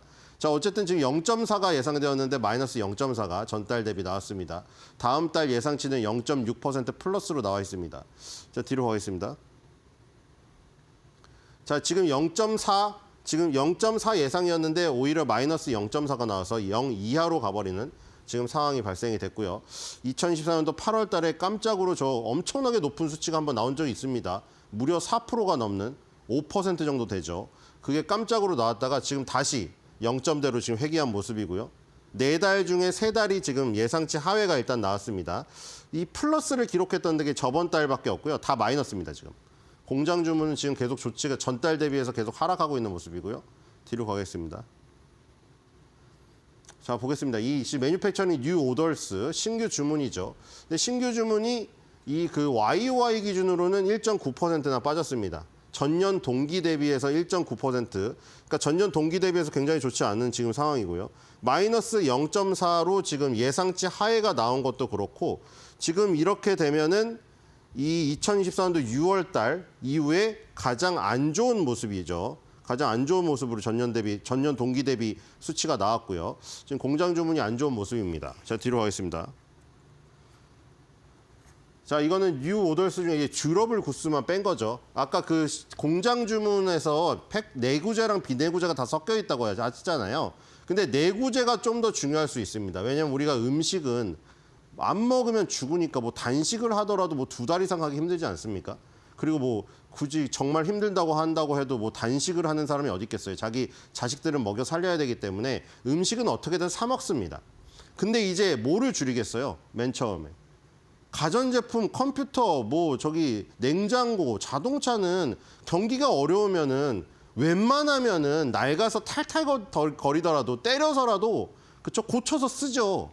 어떻게든. 왜냐면 그 돈 아껴가지고 내 자녀들 내 입에다 풀칠을 해야 되니까요. 그래서 이제 내구재 주문이 늘어난다는 것은 경기에 대한 확신이 좀 더 있는 겁니다. 3년 이상 가야 되는 것이고 가격 자체가 높기 때문에. 그래서 내구재가 중요하죠. 듀러블이. 그래서 내구재 주문 같은 경우에는 지금 전달 대비 마이너스 1.2가 나왔는데 전년 동기 대비해서 무려 6.4%가 빠져서 지금 이 정도 규모는 언제 가냐면 저기 2020년 코로나 때 이후로 지금 가장 안 좋은 지금 수치거든요. 지금 이런 모습이 이게 지금 요게 좀 하나의 걸림돌이 뭐 아까 뭐 초기 실업 수상 청구 건수 이런 거 줄어들고 있죠. 그리고 지금 뭐 다른 기업들의 실적도 좋고 근데 이 지금 공장 주문은 굉장히 좋지 않고 그 내구재가 좋지가 않아서 3년 이상 쓸 것들을 이 신규로 주문하는 것들이 전년 동기 대비 무려 마이너스 6.4가 나와서 코로나 이후에 가장 악화된 수치가 나와버렸다는 거. 이게 좀 찜찜합니다. 뒤로 가겠습니다. 자, 그리고 아까 정량적 데이터, 정성적 데이터를 얘기했잖아요. 대표적으로 GDP는 딱 수치가 3.1, 2.8 이렇게 나와버리는 것이고 물론 이것도 54, 55 수치가 나오지만 그 수치는 설문조사한 기대치를 수치화한 거예요. 그러니까 그 전화를 걸어가지고 너 어떻게 생각하냐 하는 거지. 사람의 생각이지. 그 생각이 그냥 경제를 실제로 만들어서 수치가 확정되진 않거든요. 그래서 지금 그 차이를 보여주는 겁니다. 이 지금 제조업, 매뉴팩처링 PMI죠. 지금 ISM에서 나온 제조업 PMI가 있고 지금 이 그 신규 주문, 공장 주문이 있는데 이 차이가 지금 굉장히 지금 벌어져 있는 상태입니다. 이 차이가. 그래서 지금 심리가 더 안 좋다는 거죠. PMI 같은 심리는 더 안 좋다는 거예요. 이 공장 주문 같은 건 수치가 딱 정해져서 나오는 거 수량으로 나와버리는 거니까 뭐 내구재, 비내구재에서 몇 개가 나갔느냐 안 했는데 해서 나와버리는 거고 이거는 설문조사인데 지금 원래 동행을 하고 있거든요. 이 흐름의 그 어떤 시간의 차이는 있는데 결국 동행을 합니다. 근데 굉장히 많이 벌어져 있죠, 지금. 제조업의 심리가 굉장히 안 좋다는 겁니다. 왜 제조업을 얘기하냐면 이 공장 주문 같은 경우에는 제조업에 관련이 더 높거든요. 서비스업보다는. 그 다 공장에서 제조가 돼서 나오는 부분이기 때문에 제조업과 관련이 높습니다. 그래서 지금 공장 주문 같은 경우 신규 주문은 지금 안 빠지고 지금 계속 제자리 걸음을 어쨌든 횡보를 하고 있긴 한데 지금 이 제조업의 그 구매 관리 담당자들의 지금 심리가 살아나질 않고 있어요, 지금. 이 괴리가 어떻게 줄어드는지를 한번 봐야 될 것 같습니다. 뒤로 가겠습니다. 자, 이제 ISM 서비스업입니다. 서비스업, S&P죠. S&P 서비스 PMI입니다. 자, 지금 US 매뉴팩처링 PMI 파란색 있고요. 그 다음에 서비스 PMI가 초록색인데 그중에 기업 활동을 나타내는 겁니다. 지금 이거는 결국 제조업이 살아나지 않고 있다는 걸 보고 있죠. 이 빨간색은 하드 데이터입니다. 아까 전에 말했던 공장 주문이나 GDP나 수치로 딱 나오는 것들. 이것도 보면 결국 하드 데이터나 소프트 데이터도 결국에는 이런 차이가 벌어지면은 수렴을 해서 맞추는 경향이 있긴 한데 이렇게 이 벌어지는 경우가 있어요. 지금도 사실 굉장히 많이 벌어져 있죠. 근데 보시면은 이 하드 데이터 요거랑 근접하게 있는 것이 이 제조업입니다. 제조업은 지금 밑바닥에서 조금 살아나려고 하고 있는데 50에서 딱 막혔죠. 50을 넘었던 게 작년도 6월달 이전에 넘었다가 한 2번 넘었다가 다시 내려왔어요. 근데 지금 서비스업 같은 경우는 계속 살아나고 있죠. 신고가죠, 신고가. 그렇죠? 서비스업은 살아나는데 제조업 같은 경우는 안 좋고 아까 전에 제조업 심리지수랑 비슷하게 가는 공장 주문도 지금 좋지가 않다. 근데 아까 정성적 지표는 더 좋지 않아서 그 하드 데이터보다 더 아래에 있는 지금 모습이고요. 제조업이 결국 관건입니다. 이 트럼프가 이 제조업을 어떻게 살려낼 것인가. 제조업 기반의 도시의 그 소비자들, 투표자들이 트럼프를 많이 지지하잖아요. 그래서 거기를 살리겠다고 이제 미국 우선주의를 해서 했는데 이런 지표들을 살려내지 못하면은 그렇죠? 다시 한번 차갑게 식을 수도 있겠죠. 뒤로 가겠습니다. 자, 이거는 이제 S&P는 글로벌 PMI라고 했죠. 중국에는 뭐 차이신이라고 나오고 일본도 일본의 다른 설문조사 기관의 이름을 따서 나오고 유로존도 그렇고 영국도 그렇고 다 따로 납니다. 그래서 이 지금 여기 보면은 일본 뭐 지금 중국, 유로존, 영국 다 따로 있는데 미국이 제일 좋아요. 지금 보시면은 이거는 컴포지트라고 다 통합이거든요. 제조업, 비제조업을 통합한 수치입니다. 미국은 55.4인데 지금 예를 들어서 지금 49.6을 기록하고 있는 것도 있어요. 유로존이죠. 유로존은 지금 합쳐서 49.6, 50이 못 넘습니다. 그리고 지금 파란색, 일본도 50.5로 가까스로 넘고 중국이 51.4예요. 그러니까 지금 S&P의 어떤 장점은 그거죠. ISM이 이 지금 그 미국 내 다국적 기업들의 해외 공장이 포함된 것들을 조사하기 때문에 좀 더 중요도가 있게 평가를 하지만 S&P는 이렇게 전 세계의 PMI를 다 대상으로 하기 때문에 국가별로 비교해 볼 수 있다는 장점이 있죠. 스탠다드 앤 푸어스 PMI는. 그래서 지금 미국이 가장 좋습니다. 그리고 지금 보시면 요걸 기점으로 2024년도를 기점으로 해서 다른 나라들의 PMI 설문조사. 그러니까 지금 다른 나라들은 제조업이건 비제조업이건 합쳐가지고 구매 담당자들의 자신감이 하락을 하고 있어요. 근데 미국은 구매 담당자들의 자신감이 어쨌든 서비스업과 그 제조업의 차이는 있지만 합쳐보면은 자신감이 넘쳐서 올라가고 있고 55라는 기점을 돌파를 했습니다. 자, 미국이 확실히 지금 자신감이 넘치죠. 유로존, 일본, 중국에 비해서. 뒤로 가겠습니다. 자, 그리고 이거는 US 서비스 PMI 비즈니스 액티비티 기업 활동입니다. 이 제조업하고 서비스업에서 똑같이 이 들어가는 항목이 신규 주문, 뉴 오더스가 있고 이 서비스업에만 있는 거 있어요. 제조업엔 없고. 제조업은 공장에서 이제 제조를 하는 거니까 기업의 활동이 필요가 없는데 여기 서비스업에는 비즈니스 액티비티가 있습니다. 기업의 활동. 이 기업의 활동이 있고 이 파란색은 아까 말한 대로 저기죠. 제조업이죠. 제조업이기 때문에 아까 본 내용인데 또 나왔습니다. 어쨌든 지금 확실한 거는 서비스업의 지금 경기에 대한 자신감이 올라가고 있는데 제조업 종사자들의 자신감은 아직도 회복이 되지 못하고 있다는 거. 자, 뒤로 가겠습니다. 네, 이거 또 나왔네요. 뒤로 가겠습니다. 방금 본 글로벌 PMI 지표고요. 자, 결국 이 GDP, GDP하고 PMI. 자, 대표적인 하드 데이터, 정량적 데이터랑 대표적인 소프트 데이터, 요 지금 정성적 데이터, 요거를 그려놓은 거죠. 여기 파란색이 PMI, 대표적인 설문조사, 정성적 데이터고, 요 막대 그래프로 되는 게 GDP잖아요. GDP가 지금 조금 올라가고 있죠. 다시 회복이 되고 있는데 이게 결국에 보시면은 PMI랑 연관이 아주 강합니다. PMI랑 연관이 아주 강해요. 그러니까 지금 우리가 뭐 지금 이 US라고 이름 붙은 건 S&P가 발표하는 거라고 보시면 됩니다. 이 지금 S&P가 발표하는 거든 ISM이 발표하는 거든 이 PMI가 결국 GDP에 영향을 아주 크게 미친다는 거예요. 그러니까 지금 어쨌든 미국이 아까 보면은 다른 유로존, 일본, 중국에 비해서 회복이 굉장히 잘 되고 있잖아요. 55를 통합으로 넘고. 그러니까 이게 결국에는 GDP의 성장을 결국 갖고 온다는 것을 의미하는 거죠. 그러니까 PMI가 이렇게 좋게 나왔으니 우리가 GDP가 예비치 뭐 저기 잠정치, 확정치 이렇게 나오잖아요. GDP가 결국 미국의 GDP가 성장할 수밖에 없다는 것을 이 PMI에서 유추할 수 있다는 거죠. 계속 PMI가 올라가게 되면 미국의 GDP는 성장하게 됩니다. 그래서 지금 아주 흐름이 좋다. 만약에 여기서 제조 PMI만 서비스 PMI에 힘을 더 보태준다고 한다면 GDP, 그러니까 그 나라의 덩치, 미국의 덩치는 더욱더 커질 수가 있다. 뒤로 가겠습니다. 자, 기업 실적입니다. 자, 이 지금 CMC라는 커머셜 메털스라는 이 회사, 철강 회사가 발표를 했는데, 자, 뒤로 가보겠습니다. 지금 굉장히 이슈가 되죠. 보통 때 같으면 철강 회사가 별로 관심이 없어요. 자, 아까 저 빅테크 위주로 나오는 게 성악개미 분들도 빅테크를 좋아하고 매그니피센트 세븐의 이 지금 비중 자체가 그 99년도 IT 버블 때보다 더 크기 때문이에요. 근데 왜 이게 지금 이슈가 되냐? 지금 US 스틸에 대한 문제도 걸려 있고, 그렇죠? 지금 바이든이 뭐 참모들의 의견을 완전히 싸그리 무시하고 나는 절대 안 돼. 여기서는 어떻게 바이든하고 트럼프랑 완전 동일합니다. 그렇죠? 절대 US 스틸을 지금 이 신일본 제차를 팔 수 없다고 하고 있잖아요. 그리고 철강을 만약에 그렇게 밀고 들어온다. 중국산 철강이. 그럼 관세를 무자비하게 때려버리겠다고 하고 있잖아요. 그렇기 때문에 철강 회사가 주목받고 있는 겁니다.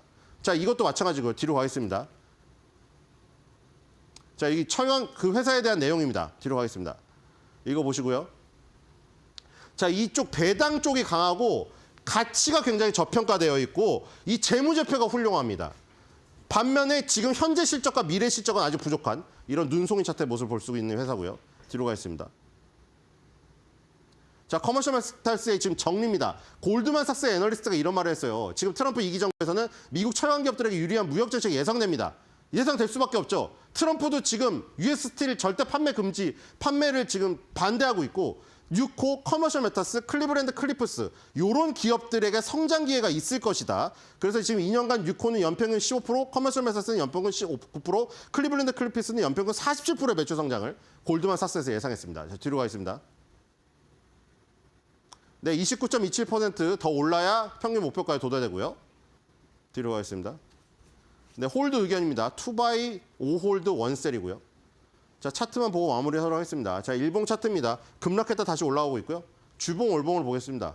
자, 우리나라 포스코랑 완전 달라요. 자, 주봉 횡보하고 있죠? 월봉을 보겠습니다. 긴 흐름을 보세요.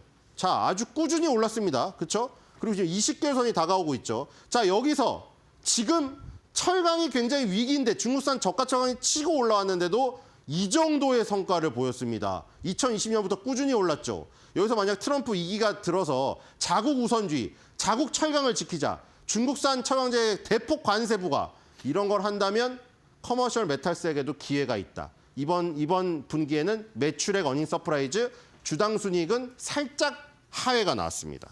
자, 커머셜 메탈스 실적 발표까지 봤고요. 자, 그래서 오늘 한 줄 매도평입니다. 트럼프 왈, 미국 우선주의, 철강한 자리는 우리 거야.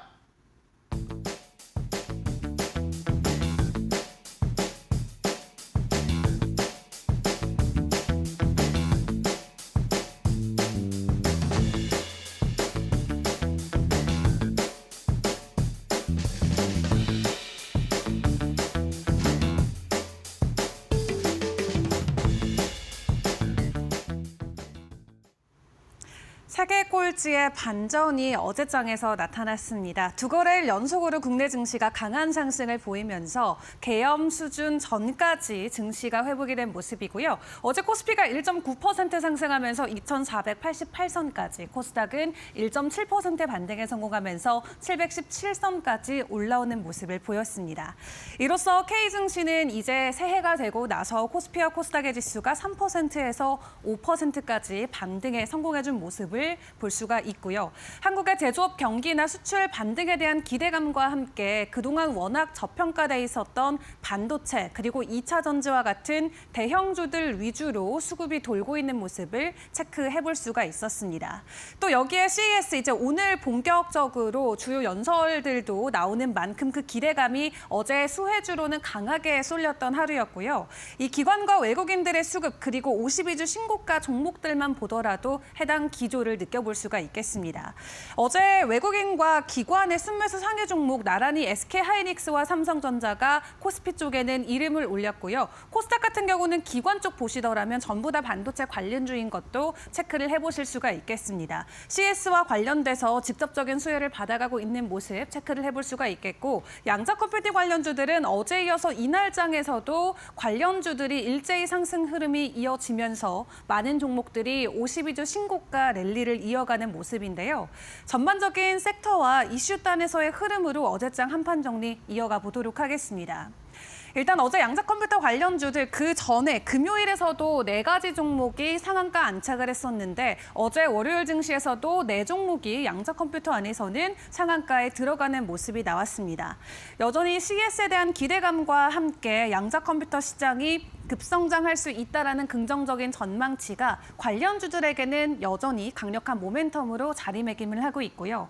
그리고 지난주 목요일에 우리가 시간의 이슈로 확인해봤던 진단키트 관련주들 금요일장에서도 상승을 보이긴 했지만 두 자릿수까지의 상승을 보여주진 않았거든요. 다소 아쉬운 상승폭이었다 생각을 하고 있었는데 이 주말 사이에 독감, 이 HMPV와 관련된 감염자 확산 소식이 많이 보도가 되면서 월요일 증시에서는 결국 상한가의 관련주들이 안착을 했습니다. 수젠텍과 랩지노믹스 상한가 들어갔고요. 침 매트릭스 같은 경우도 25%의 상승을 보이고 있는데 아직까지 중국에서 확산되고 있는 해당 독감 바이러스와 관련해서 백신이 없다라는 소식들이 전해지면서 이러한 기조가 또 굉장히 건조한 이 동절기와 맞물려서 추가적으로 확산될 수 있는 만큼 진단키트 관련주들이 단기적일 테지만 그래도 계속 움직일 수 있다는 부분은 같이 점검을 해보시면 좋겠습니다.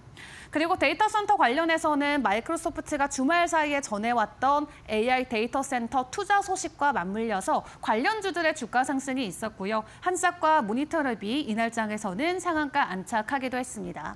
해당 소식으로 또 긍정적인 부분에 영향을 미쳤던 거는 바로 반도체 관련주들이 되겠죠. 어제 삼성전자와 SK하이닉스 대당주가 좀 강력하게 상승 흐름을 보였던 가운데 소부장 관련주들도 일제히 오름폭을 이어가기도 했습니다. 현재 반도체 이제 바닥을 다지게 되는 걸까요? 여러 가지 긍정 모멘텀들이 시장 안에 남아있는 상황인데요. 일단 이날장에서 반도체가 강했던 이유 좀 크게 4가지로 체크를 해볼 수가 있겠습니다. 그 전에 금요일 뉴욕 증시에서 필라델피아 반도체 지수가 급등했던 부분도 이날 반도체 관련주들에게는 힘이 되어주기도 했고요. 또 CES에서 젠슨왕의 기조 연설, 그리고 오는 8일에 발표되는 삼성전자의 잠정 실적과 이 앞서 확인했던 마이크로소프트의 데이터 센터 투자 소식이 반도체 밸류체인을 모두 전반적으로 끌어올리기에는 충분했던 것 같습니다. 여기에 연속성이 있을지 또 뒤에 추가적인 내용을 점검해 보도록 할 텐데 먼저 시간의 이슈부터 같이 체크를 해보시죠. 어제 시간외에서도 사실 반도체 주목을 해야 했습니다. IA 그리고 YC캠이 상한가 안착을 했기 때문인데 일단 IA 같은 경우는 최대 주주 변경 계약 체결과 관련된 공시가 전해지긴 했습니다만 어제장에서 이 종목들도 강한 변동성을 보였던 만큼 전반적인 반도체에 대한 온기가 시간 외에까지 흘러간 것일지 체크를 해보는 게 중요할 것 같고요. 그리고 초전도체 관련해서 어제 서남이 상한가 안착을 했습니다. 현성 TNC에서 세계 최초로 상온과 상압 초전도 물질을 발견했다라는 내용이 전해졌는데 이 초전도 기술을 응용 가능성을 가진 게 서남이니만큼 이러한 물질이 발견된다면 이 물질을 가지고 응용할 수 있는 서남에게 큰 수혜가 될 수 있다라고 시장은 풀이를 했던 것 같습니다. 다만 중요한 건 이 기술 자체가 아직까지는 검증 단계에 있기 때문에 최종 평가 결과까지는 확인을 하시고 움직이시는 게 중요할 것 같고요. 워낙 신기술이고 신물질이니만큼 작은 이슈에도 큰 변동성을 보이기 때문에 초전도체 관련해서는 주의가 필요할 것 같습니다. 자, 그렇다면은 어제장에서 주인공이었던 반도체, 오늘도 주인공이 될 수 있을까요? 일단 반도체의 바닥이 끝이 난 것일지 어제장 분위기만 보면은 거의 그러했습니다. 여러 가지 이벤트들이 혼재돼 있는 가운데 또 새롭게 떠오르고 있는 AC까지 함께 점검을 해보도록 할 텐데요. 일단 시장에서 기대감을 가지고 있는 건 바로 CES가 되겠죠. 오늘 오전 11시 반 정도에 이 엔비디아 CEO인 젠슨 왕이 기조연설을 진행하게 되는데 그때 새로운 AI 반도체와 관련된 코멘트가 어떻게 나오냐에 따라서 시장에서는 세론으로도 작용이 될 수 있고 오히려 시장 안에서 더 강력한 모멘텀으로도 작용이 될 수가 있겠습니다.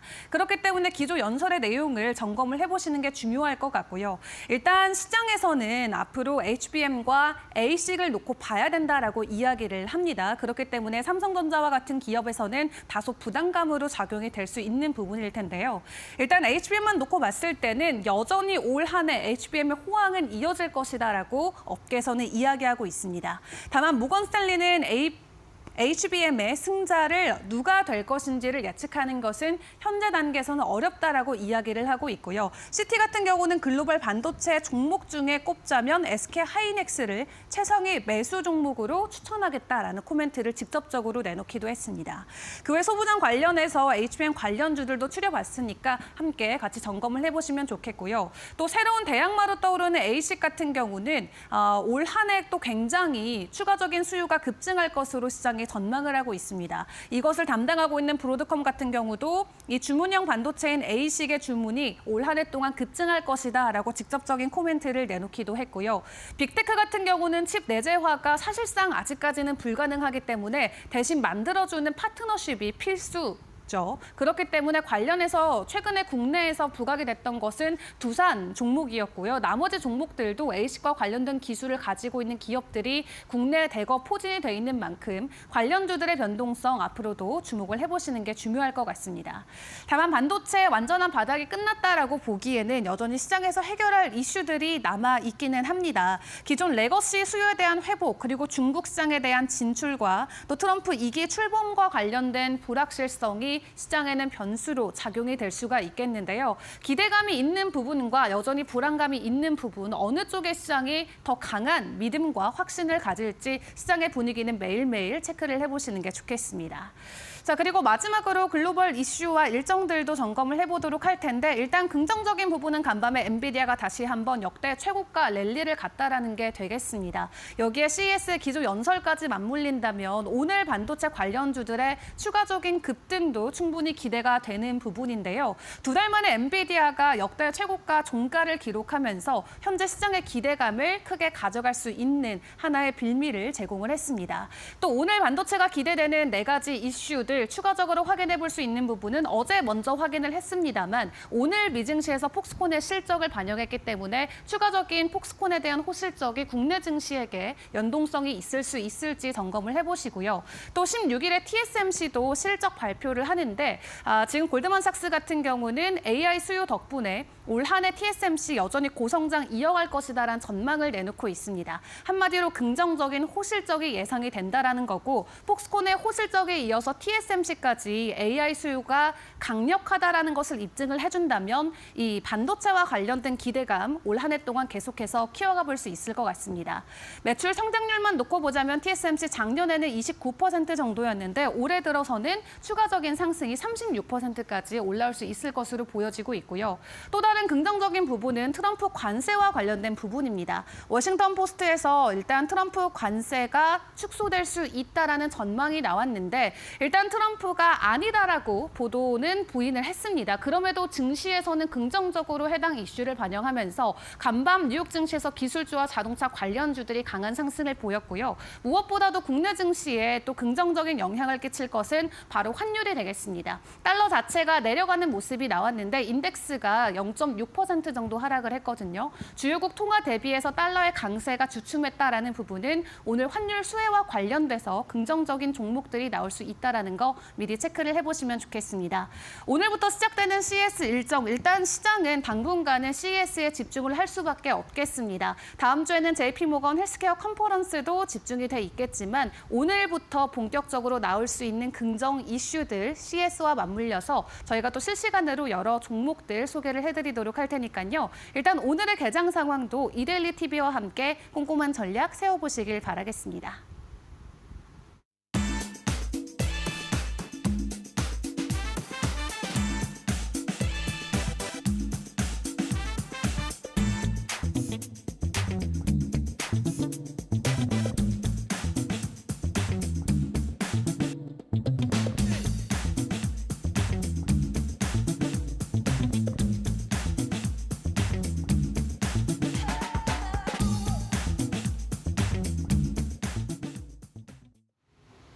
네, 뉴욕 증시 마감 상황 다시 한번 짚어보면서 우리 국내 증시 시그널들까지 확인해 보도록 하겠습니다. 밤사이 우리 뉴욕 증시는요, 3대 지수 다우 지수를 제외하고는 모두 올랐습니다. 일단 다우 지수도 상승 출발했습니다만 이후에 가파르게 우하향 그래프 그려 나가더니 약보합 마감됐습니다. 그리고 주요 지표들 이번 주에 줄줄이 예정이 되어 있는데요. 일단 그 시작 알린 거는 미국에서 S&P 글로벌 서비스업 PMI였습니다.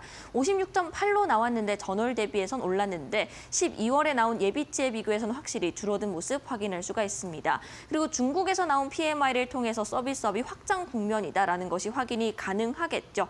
경기 부양에 대한 시그널로 작용을 할 수가 있겠습니다. 빅테크 기업들도 대체적으로 좋았고요. 이런 빅테크뿐만 아니라 반도체 종목들까지 오늘장 시장을 크게 이끌었습니다. 핀비즈 통해서 조금 더 자세하게 살펴보도록 하겠습니다.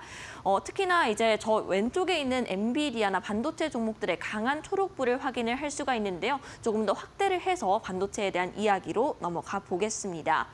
엔비디아가 시가총액 1위 탈환했습니다. 젠슨왕의 CES 기조 연설 6년 만에 이제 나와 있는데요. 오늘 오전 한국 시간으로 11시 반입니다. 엔비디아가 그리는 미래 그리고 로봇 같은 어떤 신사업 먹거리에 대한 로드맵이 나올지 기대감이 점점 고조되고 있습니다. 한편 개장 전부터 프리마켓에서 반도체주의 강세를 이끌었던 건 바로 폭스콘의 4분기 매출이었습니다. 역대 최대였는데 AI 서버 수요가 강력하다는 점 이런 매출을 이끌었고요. 내년 1분기까지 올해 1분기까지 좀 기대를 할 수 있다고 합니다. 관련 종목들 좀 정리를 해봤는데 마이크론과 슈퍼마이크로 컴퓨터가 각각 10% 내외 상승률을 기록을 했습니다. 네, 다음 장 바로 넘어가겠습니다. 다른 빅테크 기업들도 괜찮았습니다. 애플의 경우에는 함께 폭스콘과 엮이면서 폭스콘의 협력사로 알려져 있죠. 0.67% 상승 마감, 그리고 마이크로소프트는 AI 데이터 센터 투자 모멘텀이 금요일장에서 이어서 지속이 되고 있습니다. 테슬라는 장중 1%대 낙폭 보였었는데 결국 장 막판에 회복을 하면서 강보합권 수준으로 마무리가 됐습니다. 네, 이어서 CES 수혜주들 함께 확인을 해보겠습니다. 네, 아브로보틱스를 좀 주목을 해보시면 좋을 것 같습니다. 엔비디아와의 협력 소식을 알렸는데요. 이번에 CES에서 엔비디아 드라이브 플랫폼을 시연을 한다고 합니다. 아브로보틱스와 엮여있는 것 이름에서 확인을 할 수가 있죠. 로봇 관련주고요. 사실 자율주행 연관 기업으로 더 보시는 게 정확할 것 같습니다. 이 세렌스도 비슷한데 엔비디아와 금요일장 협력 소식 알리면서 세 자릿대 급등세가 나왔습니다만 오늘장의 경우에는 대부분 상승폭 반납해 나가면서 4%대 강세 보였고요. 오히려 루미나 테크놀로지가 27% 더 큰 폭으로 올랐습니다. 로봇주들은 대체적으로 두 자릿대 급등세가 나왔는데 조금 작은 종목들이 많이 포진되어 있고요. 마이크로봇 메디컬의 경우에는 32% 상승 마감했습니다. 대규모 자금 조달에 성공했다는 소식 역시나 개별적인 모멘텀으로 작용을 했습니다.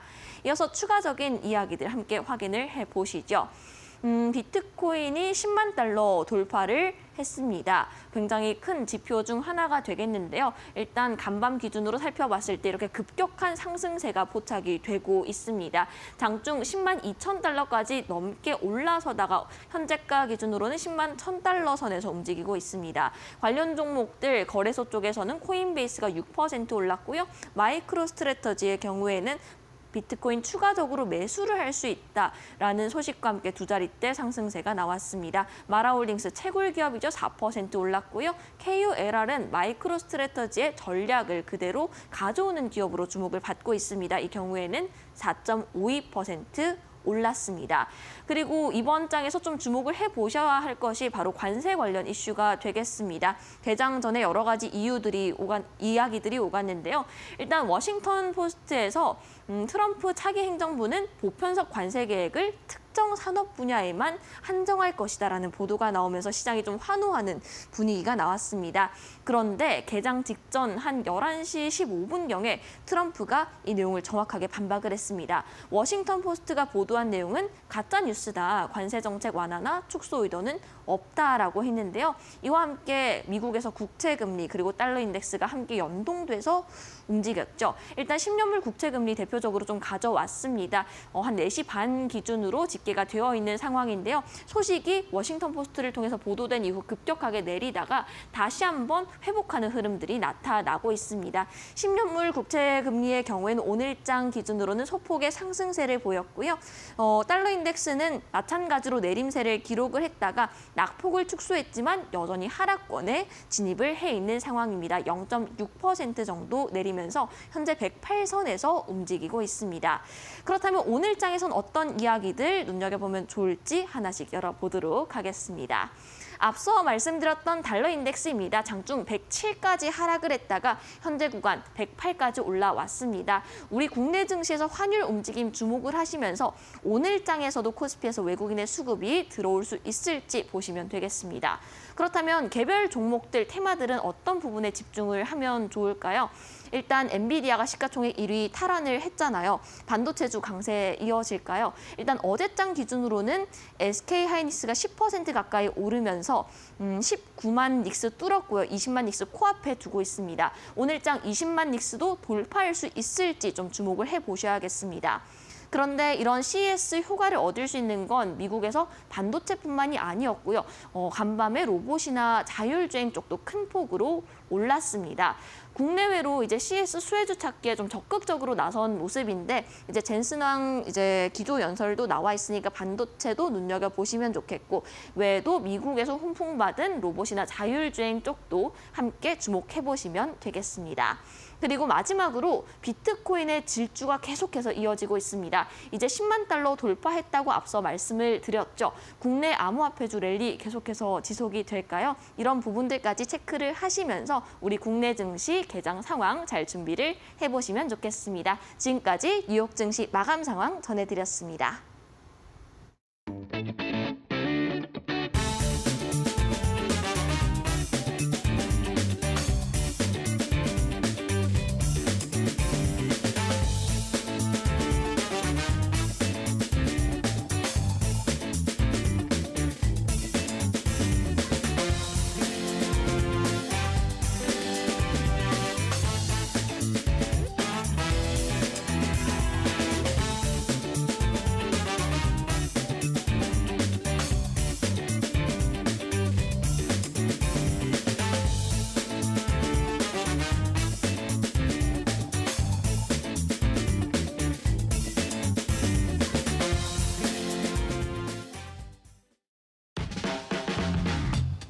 네, 계속해서 이데일리 TV 뉴스 브리핑 1월 7일 순서 이어가도록 하겠습니다. 오늘 이데일리 신문은요, CES 2025를 여러 면에 걸쳐서 다루고 있습니다. 또 이번 CES 2025에 역시 이데일리 특별 취재팀을 좀 파견을 한 상태인데요.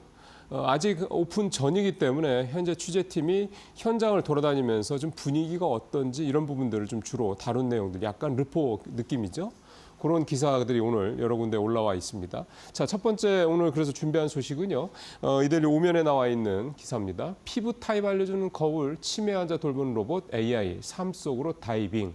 자, 여기 다이빙이라고 이제 제목에도 있는데 이번 CES 2025의 주제가 다이브 인입니다. 뭔가를 뛰어들다 이제 이런 얘기가 되는 건데요. 이제 뛰어드는 이제 그게 바로 뭐냐면 AI 기술이 적용된 일상의 삶, 우리 산업의 어떤 변화 이런 것들을 이번 CES 2025에서 곳곳에서 다뤄주겠다. 그 현장들을 보여주겠다. 이제 그게 이번 CES 2025의 주제, 또 다이브 인으로 이제 요약이 된다 이렇게 볼 수가 있겠습니다.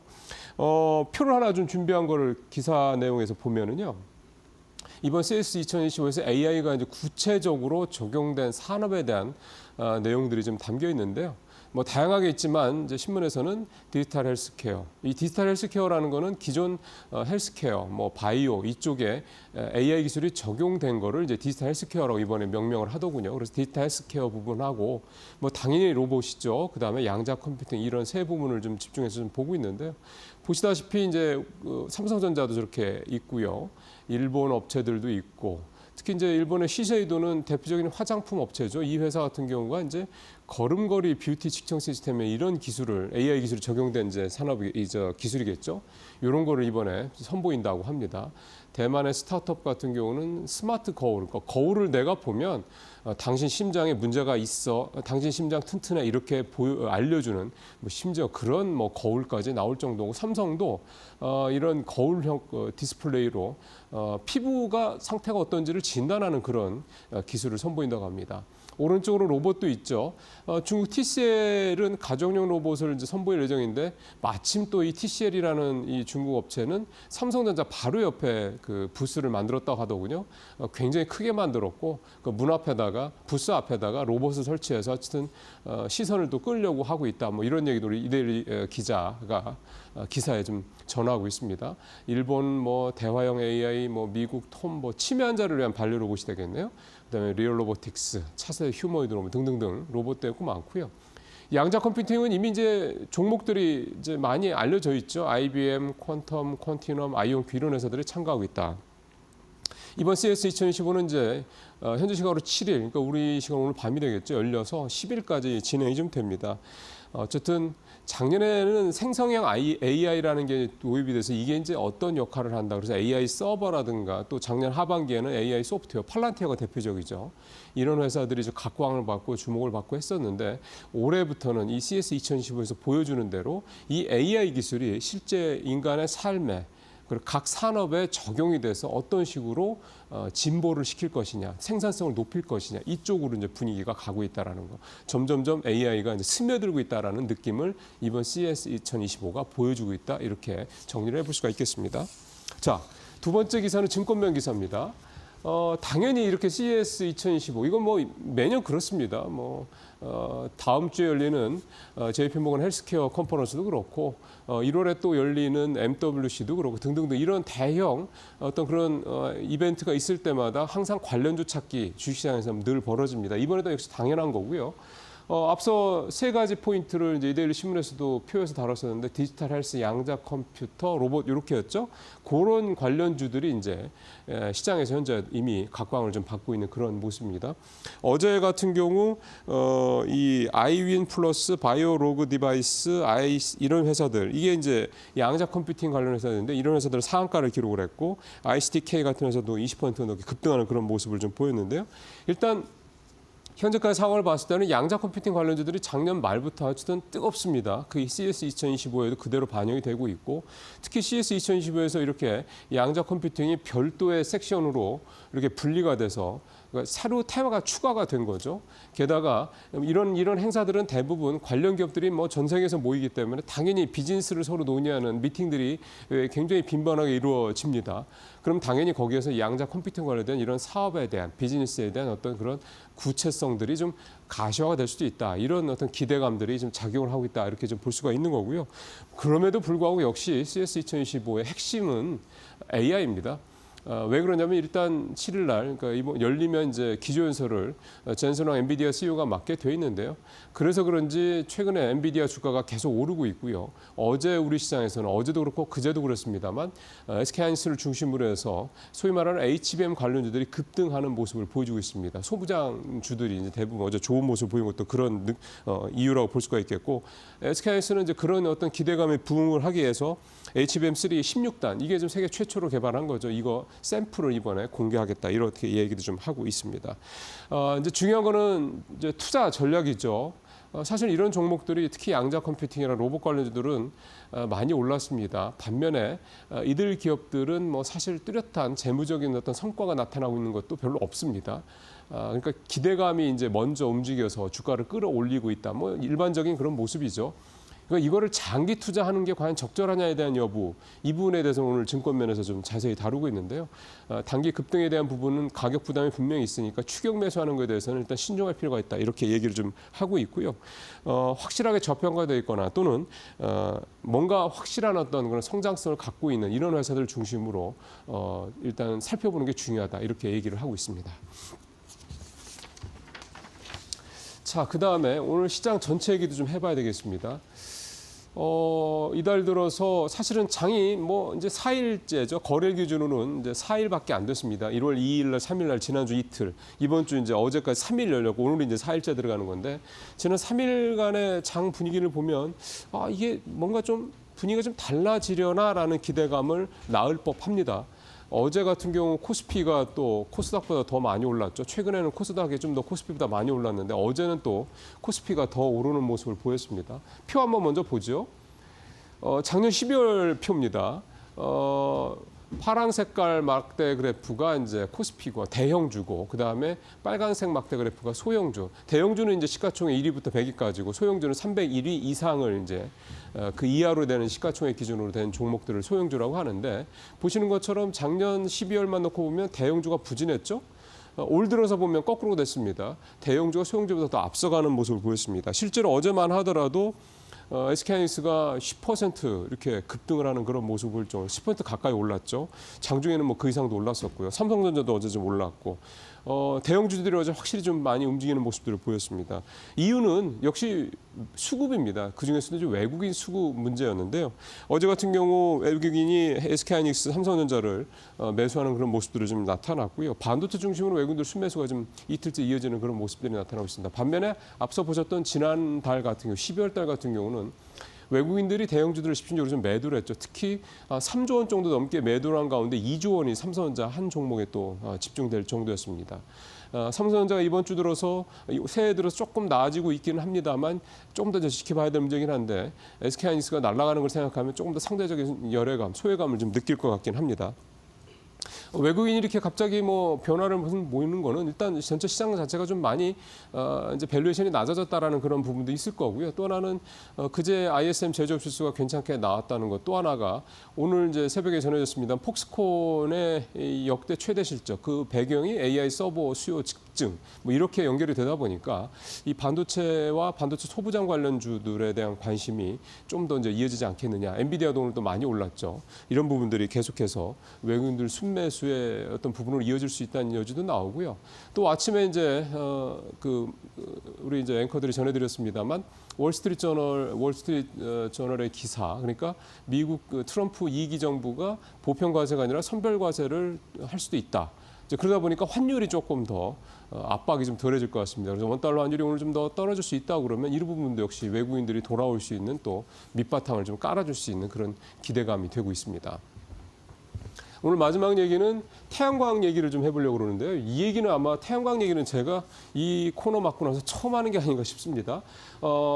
태양광 관련해서 미국에서 일단 지난해까지는 이 태양광 이 수출이 태양광 모듈 이 수입이 크게 줄었습니다. 45%나 작년 대비해서 줄었는데 그 이유가 이제 작년 말에 아시아 4개국 말레이시아, 캄보디아, 태국 뭐 이런 베트남 이 4개국에서 생산하는 태양광 모듈 수입을 태양광 모듈에 대해서 반덤핑 관세를 이제 결정을 했죠, 미국이. 이게 이제 중국에서 우회적으로 들어오는 거라고 판단했기 때문인데요. 결국 이제 이게 트럼프 2기 정부 들어가면 더욱더 뭐 태양광뿐만이 아닙니다만 이런 어떤 중국에 대한 견제가 더 강해질 것 같고 그렇다고 해서 미국이 이제 AI 데이터 센터에 대한 전력 수요 때문에 태양광을 안 할 수도 없고 그러면은 결국 가져올 때가 결국은 가성비도 좋으면서 품질도 좋으면서 가져올 때가 결국 한국이 아니겠느냐. 그래서 이제 한국의 이제 한화솔루션이나 OCI, 어제 같은 경우에 HD 현대솔루션 같은 이런 국내 태양광 관련주들이 10%나 급등하는 그런 모습들을 좀 보여줬습니다. 또 한화솔루션이나 OCI 같은 경우는 지금 미국에 대대적으로 투자를 해서 지금 공장도 짓고 있고 물건도 좀 만들고 있는 그런 상황이죠. 그래서 이런 부분들 결국 이제 반사이익인데요. 이게 이제 최근에 2차 전지주가 강한 반등을 보이는 것과도 연결을 좀 해볼 수가 있긴 하겠습니다만 그쪽보다는 2차 전지 쪽보다는 어쨌든 이 태양광 쪽이 조금 더 구체화되고 있다. 이렇게 이 기사에서 좀 다루고 있습니다. 여러분들 투자하시는 데 참고하시길 바라겠습니다. 뉴스 브리핑 마치겠습니다.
네, 화요일 마켓 비하인드 IM증권 이영훈 이사 모시고 말씀 또 들어보겠습니다. 이사님 어서 오십시오. 네, 안녕하십니까.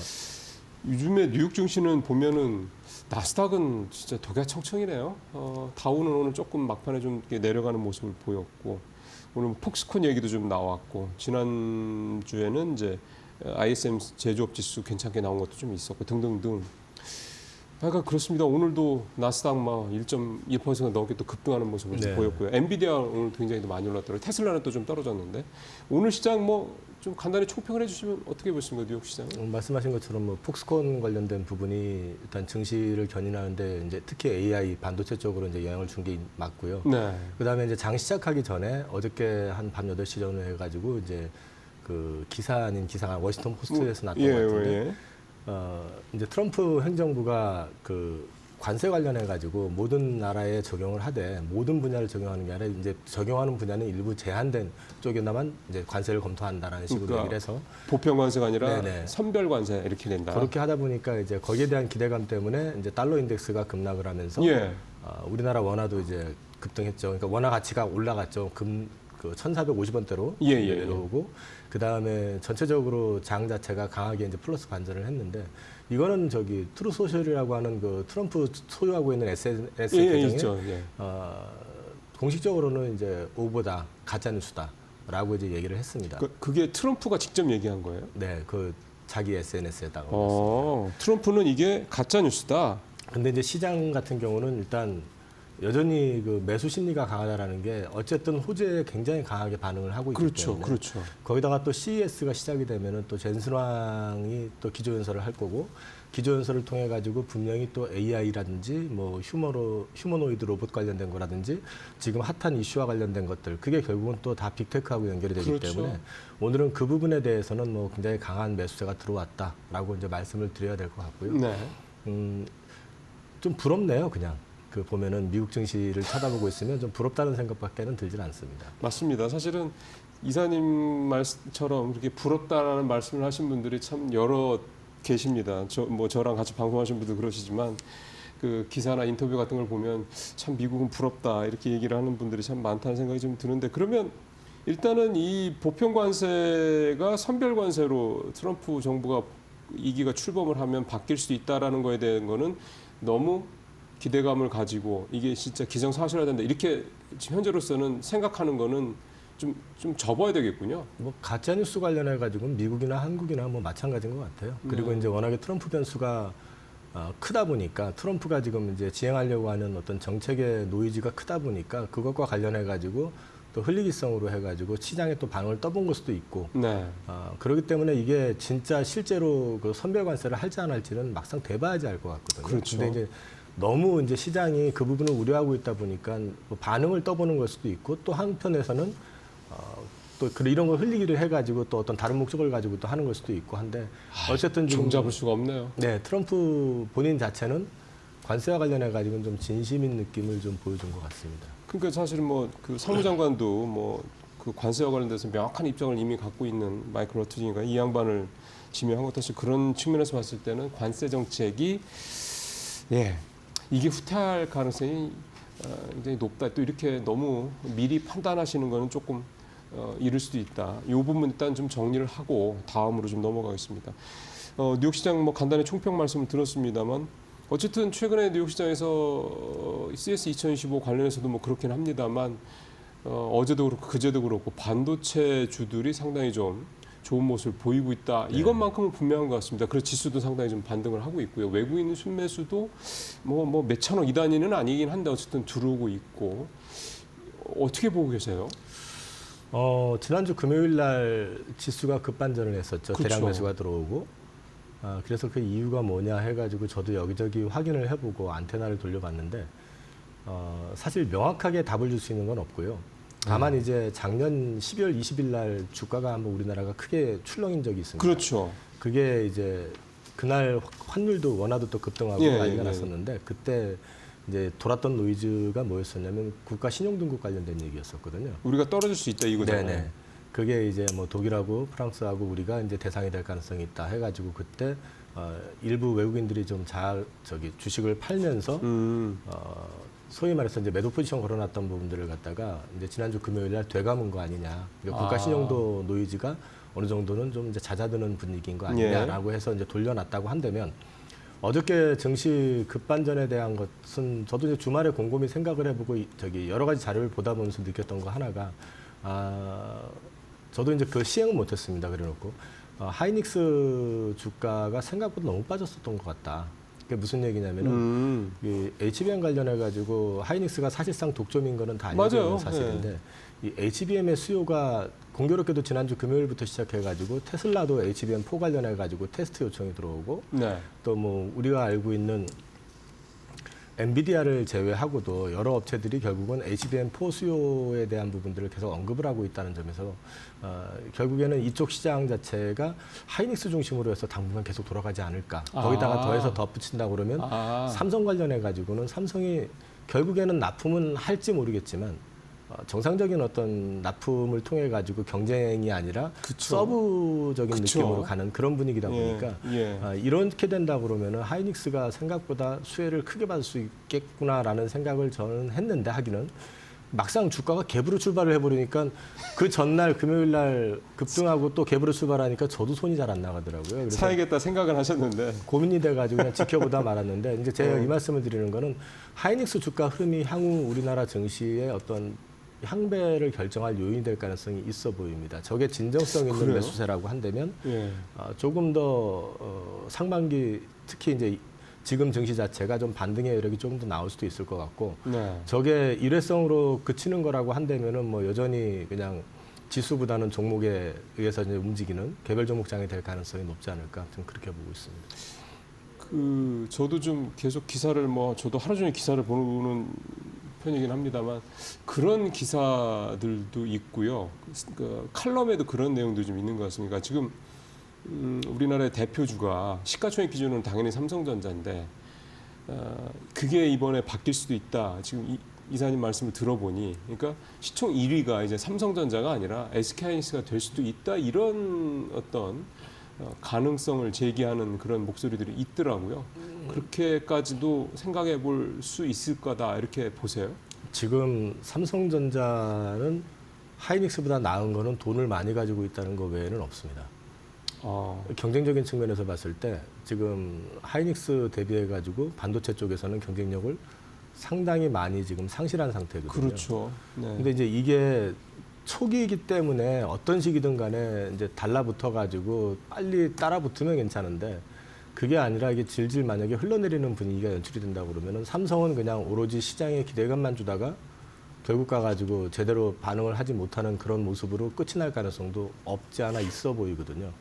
단적인 예가 지금 파운드리 관련해 가지고 이재용 회장이 그렇게 강조했었고 파운드리를 제2의 디램처럼 메모리 칩처럼 글로벌 1위로 성장시키겠다고 한 지가 언제인데 지금 시장 점유율이 이제 한 자릿수로 떨어졌잖아요. 그러니까요.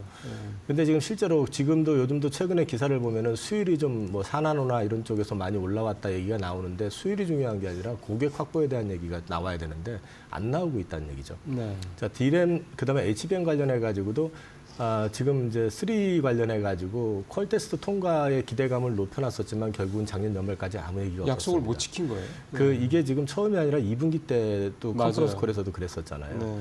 그럼 물론 이제 올해 들어와서는 어떤 식이든 납품이 부분적으로 있겠지만 그건 제값을 받고 납품할 가능성은 제한적이라고 맞습니다. 봐야 될 것 같고요. 그러면은 이제 앞으로 이제 HBM 시장에 있어가지고 빨리 따라붙으려고 그러면 그 뭔가 전환점이 필요한데 그걸 이제 삼성에서는 HBM4를 가지고 지금 얘기를 하는 것 예, 같은데. 그렇죠. 그것도 어쨌든 뭔가 이렇게 가능성이고 희망이니까. HBM4를 할 때 이제 그 칩 설계 자체가 이제 기존의 그 HBM3까지는 삼성이 지금 1A 버전의 칩을 가지고 했었고 마이크론하고 하이닉스가 1B 버전으로 지금 했었거든요. 칩 자체가. 그러니까 네. 칩 자체의 기술적인 난이도가 하이닉스나 마이크론이 한 단계 위였었거든요. 그렇죠. 근데 삼성이 이번에는 그거를 1A로 했던 걸 1C로 하겠다는 얘기인데 네. 그러면 이제 1B보다 한 단계 더 높여서 해가지고 시장을 한번 잡아보겠다고 얘기를 하는 건데 그게 잡힌다면 왜 그럼 1B를 그동안 못했냐는 이제 또 의문이 나오죠. 그렇게 되는 거죠. 그래서 당연히. 사실은 시장에다가는 기대감을 주는 건 좋은데 현실적인 측면에서 봤을 때 이게 가능할까라는 또 의구심을 또 줄 수밖에 없는 그림이라는 거죠.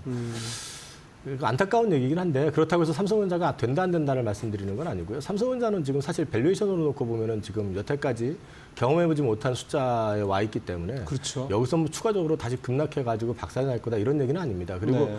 삼성전자 어찌됐든 간에 기존의 어떤 그 레거시 디램 쪽에서의 시장 점유율이라든지 이런 게 있기 때문에 물론 요즘 레거시가 좀 어렵긴 하지만 그 기본적으로 가져가는 이익단 자체는 적지 않을 거예요. 하이닉스가 올해 영업이익 많이 낸다고 해도 삼성전자 영업이익을 하고 크게 봤을 때 완전히 원사이드하게 그러니까 초과는 못할 거란 말이죠. 네. 비슷하게 나오거나 아니면 조금 더 잘하는 정도가 될 것 같은데 삼성전자는 그 정도의 어떤 포텐셜은 가지고 있는 잠재력은 가지고 있고 베이스를 깔고 있는 회사이기 때문에 언제든지 기술적인 측면에서만 변화가 나타나기만 하면은 충분히 따라올 수 있는 회사인 건 맞습니다. 그런 맥락에서 봤을 땐 삼성전자가 이번에 만약에 하이닉스가 주도하는 시작이 된다 하더라도 뭐 삼성전자는 못 가고 하이닉스만 간다 그건 아니지만 속도 면에서는 분명히 좀 차이가 있을 것 같다. 그럼 작년과 같은 상황이 또 재현될 수 있다 이 말씀이시네요. 현재 그림은 좀 그럴 것 같습니다. 예. 삼성전자는 잘 아시는 것처럼 반도체도 만들어서 팔고 가전도 만들어서 팔고 휴대폰도 만들어서 팔아서 이렇게 수익을 내는 구조지만 SK하이닉스는 사실 반도체 따지면 하나라고 봐야 되는 거잖아요. 그동안의 삼성전자의 강점이 뭐였냐면 포트폴리오가 다변화돼 있고 그 다변화된 포트폴리오 내에서도 수익이 괜찮았거든요. 그렇죠. 스마트폰도 상당히 잘 팔았었고 그렇죠. 마진이 좋았었고 그런데 스마트폰의 명성도 지금 금이 가기 시작한 예. 상태고요. 디램 쪽 역시 마찬가지로 지금 좀 어려워지는 국면이 좀 확연히 보이고 있고 HBM은 뭐 더할 말할 필요도 없는 상황이 돼 있는 상태고 좀 여러 부분에선 지금 약간 좀 어려워진 건 사실입니다. 그럼 뭔가 전환점이 필요하고 전환을 하기 위해서는 뭐 어떤 혁신이라는 게 필요한데 그 그럼요. 혁신이라는 건 결국에는 기술적인 그렇죠. 부분에서 이제 혁신이 필요한 거잖아요. 그래서 이거는 사실 시장에다가 잘할 거다, 잘해지는 것 같다 이런 식의 뉘앙스의 기사보다는 실제로 보여줘야 네. 된다는 측면에서 봤을 때는 아직까지는 삼성전자에 대해서 아주 크게 기대를 갖기는 조금 어려움이 있는 것 같습니다. 예. 지금 말씀 듣는 중에 잠깐 찾아보니까 삼성전자 시총이 어제 기준으로 333조, SK하이닉스가 145조, 2배 조금 넘는 거죠. 근데 이제 시총이라는 게 하나가 올라가고 하나는 내려올 수 있으니까 이 갭이라는 게 2배 정도 된다는 이 갭이라는 게 왠지 그렇게 멀어 보이지 않는 그런 느낌마저 오늘 이사님 말씀 듣고 나니까 좀 드는군요. 자, 이제 몇 가지 조금 이제 개별 섹터들을 좀 살펴보는 게 아무래도 시청자분들께서 좀 오늘 이사님한테 듣고 싶어 하실 것 같아서요. 하나는 이제 2차 전지이고요. 그다음에 로봇, 뭐 양자 컴퓨팅인데 시간이 되는 대로 좀 말씀을 듣겠습니다. 일단 2차 전지주가 최근 들어서 새해 들어서 이렇게 며칠 강세를 좀 이틀 연속 강세를 보여서 일각에서는 정말 이제 바닥 확인이 되고 이제 올라가나 보다 싶은 생각이 드는데요. 저는 사실 오늘 테슬라가 좀 주가가 떨어져서 오늘 그거를 좀 가늠해 볼 수 있는 딱 그런 날이 되지 않겠냐 생각도 드는데 2차 전지주는 뭐 어떻게 딱히 뭐가 있다고 봐야 되는 걸까요? 아니요, 저는 2차 전지 이번에 반등은 트럼프 트레이딩의 반작용이다. 트럼프 트레이딩의 반작용. 네, 그러니까 트럼프가 당선이 되고 난 다음에 트럼프 수혜주로 분류됐던 섹터들은 굉장히 강하게 올랐고 그렇죠. 거꾸로 이제 피해주가 될 거다라는 쪽은 다 빠졌잖아요. 예. 그 중에 이제 대표적인 섹터 중에 하나가 2차 전지였고 전지죠. 그린 에너지 같은 쪽이었고. 그렇죠, 그렇죠. 그런데 이제 우리나라 같은 경우도 그렇지만은 조선주가 지난주 막판 후반부터 좀 꺾이기 시작했어요. 어제도 조금 흔들리고 좀 조금 흔들렸죠. 부진했어요. 예. 그런 그림들이 근데 미장에서 보면은 마찬가지로 미장에서도 테슬라라든지 이런 주식들이 잘 가지고 470 몇 프로까지 올라가다가 그렇죠. 갑자기 300불대로 떨어졌다가 뭐 이랬잖아요. 네, 그치? 네, 이 얘기가 무슨 얘기냐면은 트럼프 트레이딩의 어떤 기대감 때문에 테슬라만 하더라도 제가 트럼프 당선 전에 물론 사긴 했었지만 200불 전후에서 샀던 게 갑자기 470불까지 올라버리니까 이게 뭐지? 이게 맞지? 그러면서 그때 한번 제가 여기서 한번 말씀드렸었잖아요. 예. 팔아야 돼 막 고민도 했었고 그러면서 일론 머스크는 그거 다 하면 600조가 넘는다고 그러는데 나는 고작 몇 주 가지고서 이걸 고민해야 돼 하면서 스트레스 받았었던 얘기도 말씀드렸는데 그 반작용이 지금 시장에서 좀 반응이 좀 나오니까 이제 트럼프 트레이드를 통해서 그 약세를 보였던 섹터들 그 중에 대표적인 게 2차 전지 그렇죠. 그런 쪽이 이제 반등을 준 측면이 첫 번째 있다. 그게 이제 일단은 낙폭과대, 순환매. 낙폭과대. 예. 그런 맥락에서 이제 보실 수 있고요. 그다음에 이제 또 미국 전기차 시장이 오늘 새벽이 아니라 이제 전날 급등을 했었죠. 뭐 리비안도 그렇고 수요 맞춘다면서 이제 급등을 했었던 측면 그런 부분도 이제 호재로 작용한 측면이 분명히 있고 그리고 이게 한 가지 이제 좀 보셔야 되는 것들이 이거는 지금 당장의 이슈는 아니라고 생각을 하는데 요즘 이제 로봇이 또 굉장히 핫하잖아요. 예. 휴머노이드 로봇 관련해 가지고 이 시장을 지금 제가 보니까 그 자료를 보니까 2032년도에 662억 달러가 된다고 합니다. 근데 지금 34억 달러 정도밖에 안 돼요. 그러니까 앞으로 7, 8배가 한 7, 8년 사이에 큰다 이런 얘기를 7, 한데 10배가 아니라 34억 불이면 한 20배 정도 되는 거죠. 예. 근데 이게 2050년 가면 7조 달러가 된다. 그렇죠. 그러니까 무슨 뒤로 얘기냐면 갈수록. 성장의 어떤 그 폭이 굉장히 큰 산업을 갖고 있잖아요. 예. 근데 휴머노이드 로봇이 뭐를 에너지원으로 구동이 되냐를 생각을 해보면 전기잖아요. 전기차죠. 전기차란다. 배터리죠. 배터리죠. 그렇죠. 전기 배터리죠. 네, 이제 이런 부분들이 또 2차 전지하고 바로 연결시키긴 그렇긴 하지만 시장이 워낙에 또 휴머노이드 로봇 쪽으로 해가지고 최근에 핫하게 좀 움직이다 보니까 그런 쪽에 어떤 또 반작용도 좀 있었던 것 같습니다. 그리고 또 이제 요즘 드론, 뭐 로봇 예. 말고 또 드론, UAM 다 사실은 전기차, 전기 배터리가 필요한 배터리 산업들이에요. 쪽이잖아요. 그러니까 배터리 산업 자체를 이제 전기차에만 국한해 보면 좀 그렇죠. 한계가 있는데 이게 좀 확장이 된다라고 했을 때는 이제 그런 기대감들도 좀 일정 부분은 좀 반영이 되고 있는 거 아니겠느냐 이렇게 보고 있습니다. 이거 사실은 당장 손에 딱 잡히진 않더라도 결국 이 산업들이 엄청나게 성장할 거는 다 누구나 다 공감을 하는 건데 거기에 다 공이 필요한 게 배터리다.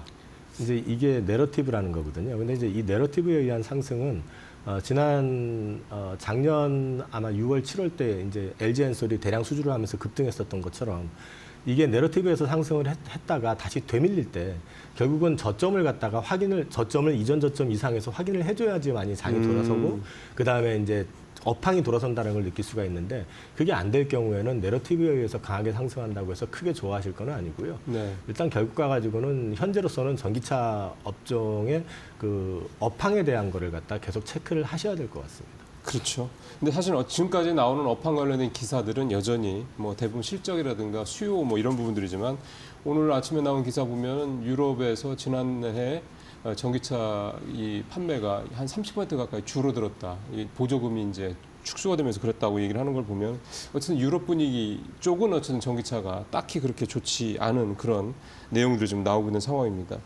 그러면 이번에 뭐 말씀하시니까 로봇 얘기도 좀 해야 될 것 같은데 로봇주는 하여간 최근에 계속 좋아서요. 참 따라가기도 좀 그렇고 마냥 그냥 지켜보자니 왠지 소위 말하는 포모 느껴지고 이래가지고 로봇 쪽은 어떻게 보여요? 그러니까 지금 우리나라 국내 증시에서 휴머노이드 로봇을 지금 제대로 만들고 있는 회사는 없다고 말씀을 드렸고요. 그렇죠.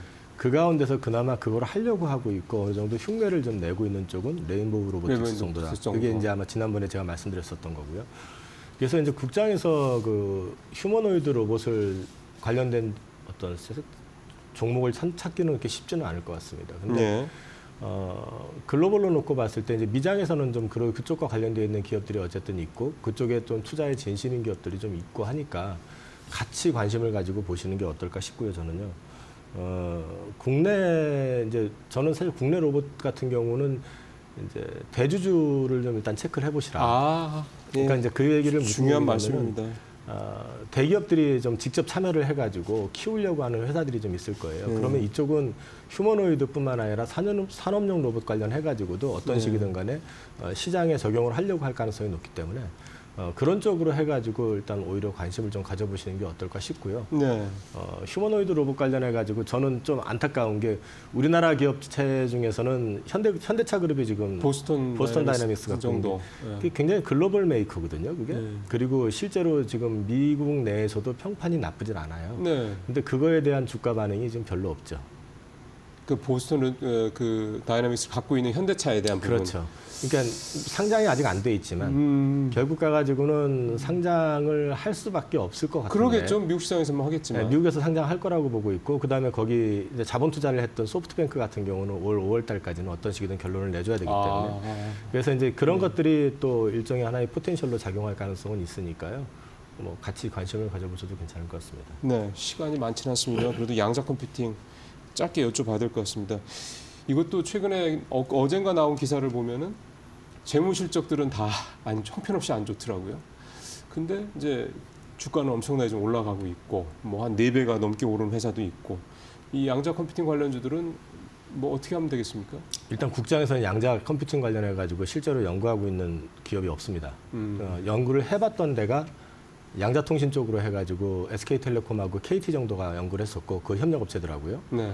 잠깐 연구를 했었던 것 같고 현재는 지금 안 하고 있는 걸로 저는 알고 있고요. 이제 해외 쪽에서 결국 찾아보셔야 되는데 말씀하신 것처럼 산업이 크기 전에는 이게 대부분 다 적자가 날 수밖에 없잖아요. 그렇죠. 이제 우리 투자자들 입장에서 봤을 때는 그게 익숙하지가 않아요.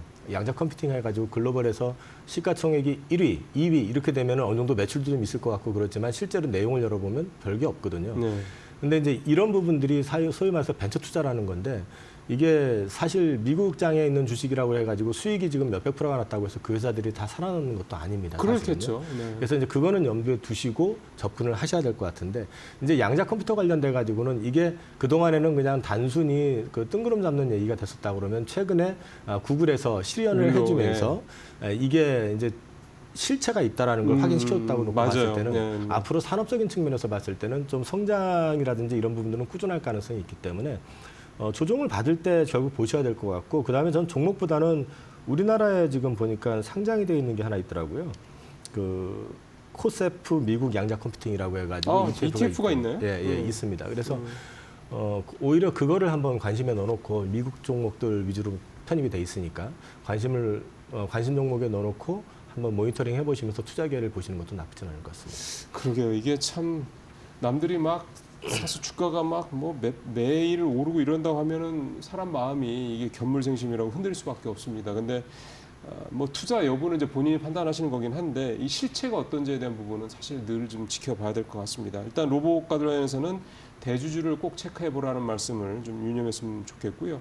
양자 컴퓨터 관련주는 국내에서는 실제로 연구하는 데가 없다라는 점을 말씀을 해주셨고 ETF 상품이 있다라는 거 미국 회사들 관련된 그런 것들 좀 참고하시면 도움이 되겠다 오늘 말씀을 드렸습니다.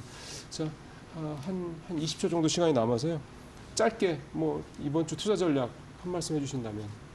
개별 종목장 계속 될 것 같고요. 그렇죠. 개별 종목장이 계속 되고 올 것 같은데 사실 생각처럼 종목을 픽하기는 쉽지 않을 것 같습니다. 네. 그래서 업종에 대한 스터디를 조금 더 해보시고 저도 지금 그걸 하고 있고 아까 말씀드린 것처럼 하이닉스 관련된 부분을 고민을 좀 하고 있거든요. 네. 이게 실체가 어느 정도까지 봐야 되는지에 대해서 고민을 해본 다음에 저도 투자에 대한 방향을 좀 결정하려고 좀 생각을 하고 있어요. 이제 이사님도 슬슬 이제 몸 푸시는 모습이 느껴지나요? 이게 저는 이게 이제 어저께도 한 분한테 전화를 받았는데 이틀 급등을 하니까 조바심을 내시는 분들이 있는데 주식 하루 이틀 하는 거 아닙니다. 어차피 주식 하실 때는 1년을 놓고 일단 보셔도 되고 또는 평생을 해야 되는 거잖아요. 그런 맥락에서 봤을 때 너무 하루 이틀 올라가는 거에 대해서 막 흥분하시거나 또는 좌절하시거나 그럴 필요는 없다라는 말씀을 드리고 중요한 거는 내가 생각을 가지고 투자를 하는 게 중요한 거지 내가 생각 없이 시장을 따라가가지고는 크게 손실날 가능성은 항상 염두에 두셔야 되기 때문에 중요한 건 내가 투자의 주체가 되어야 된다는 걸 항상 명심하셨으면 좋겠습니다.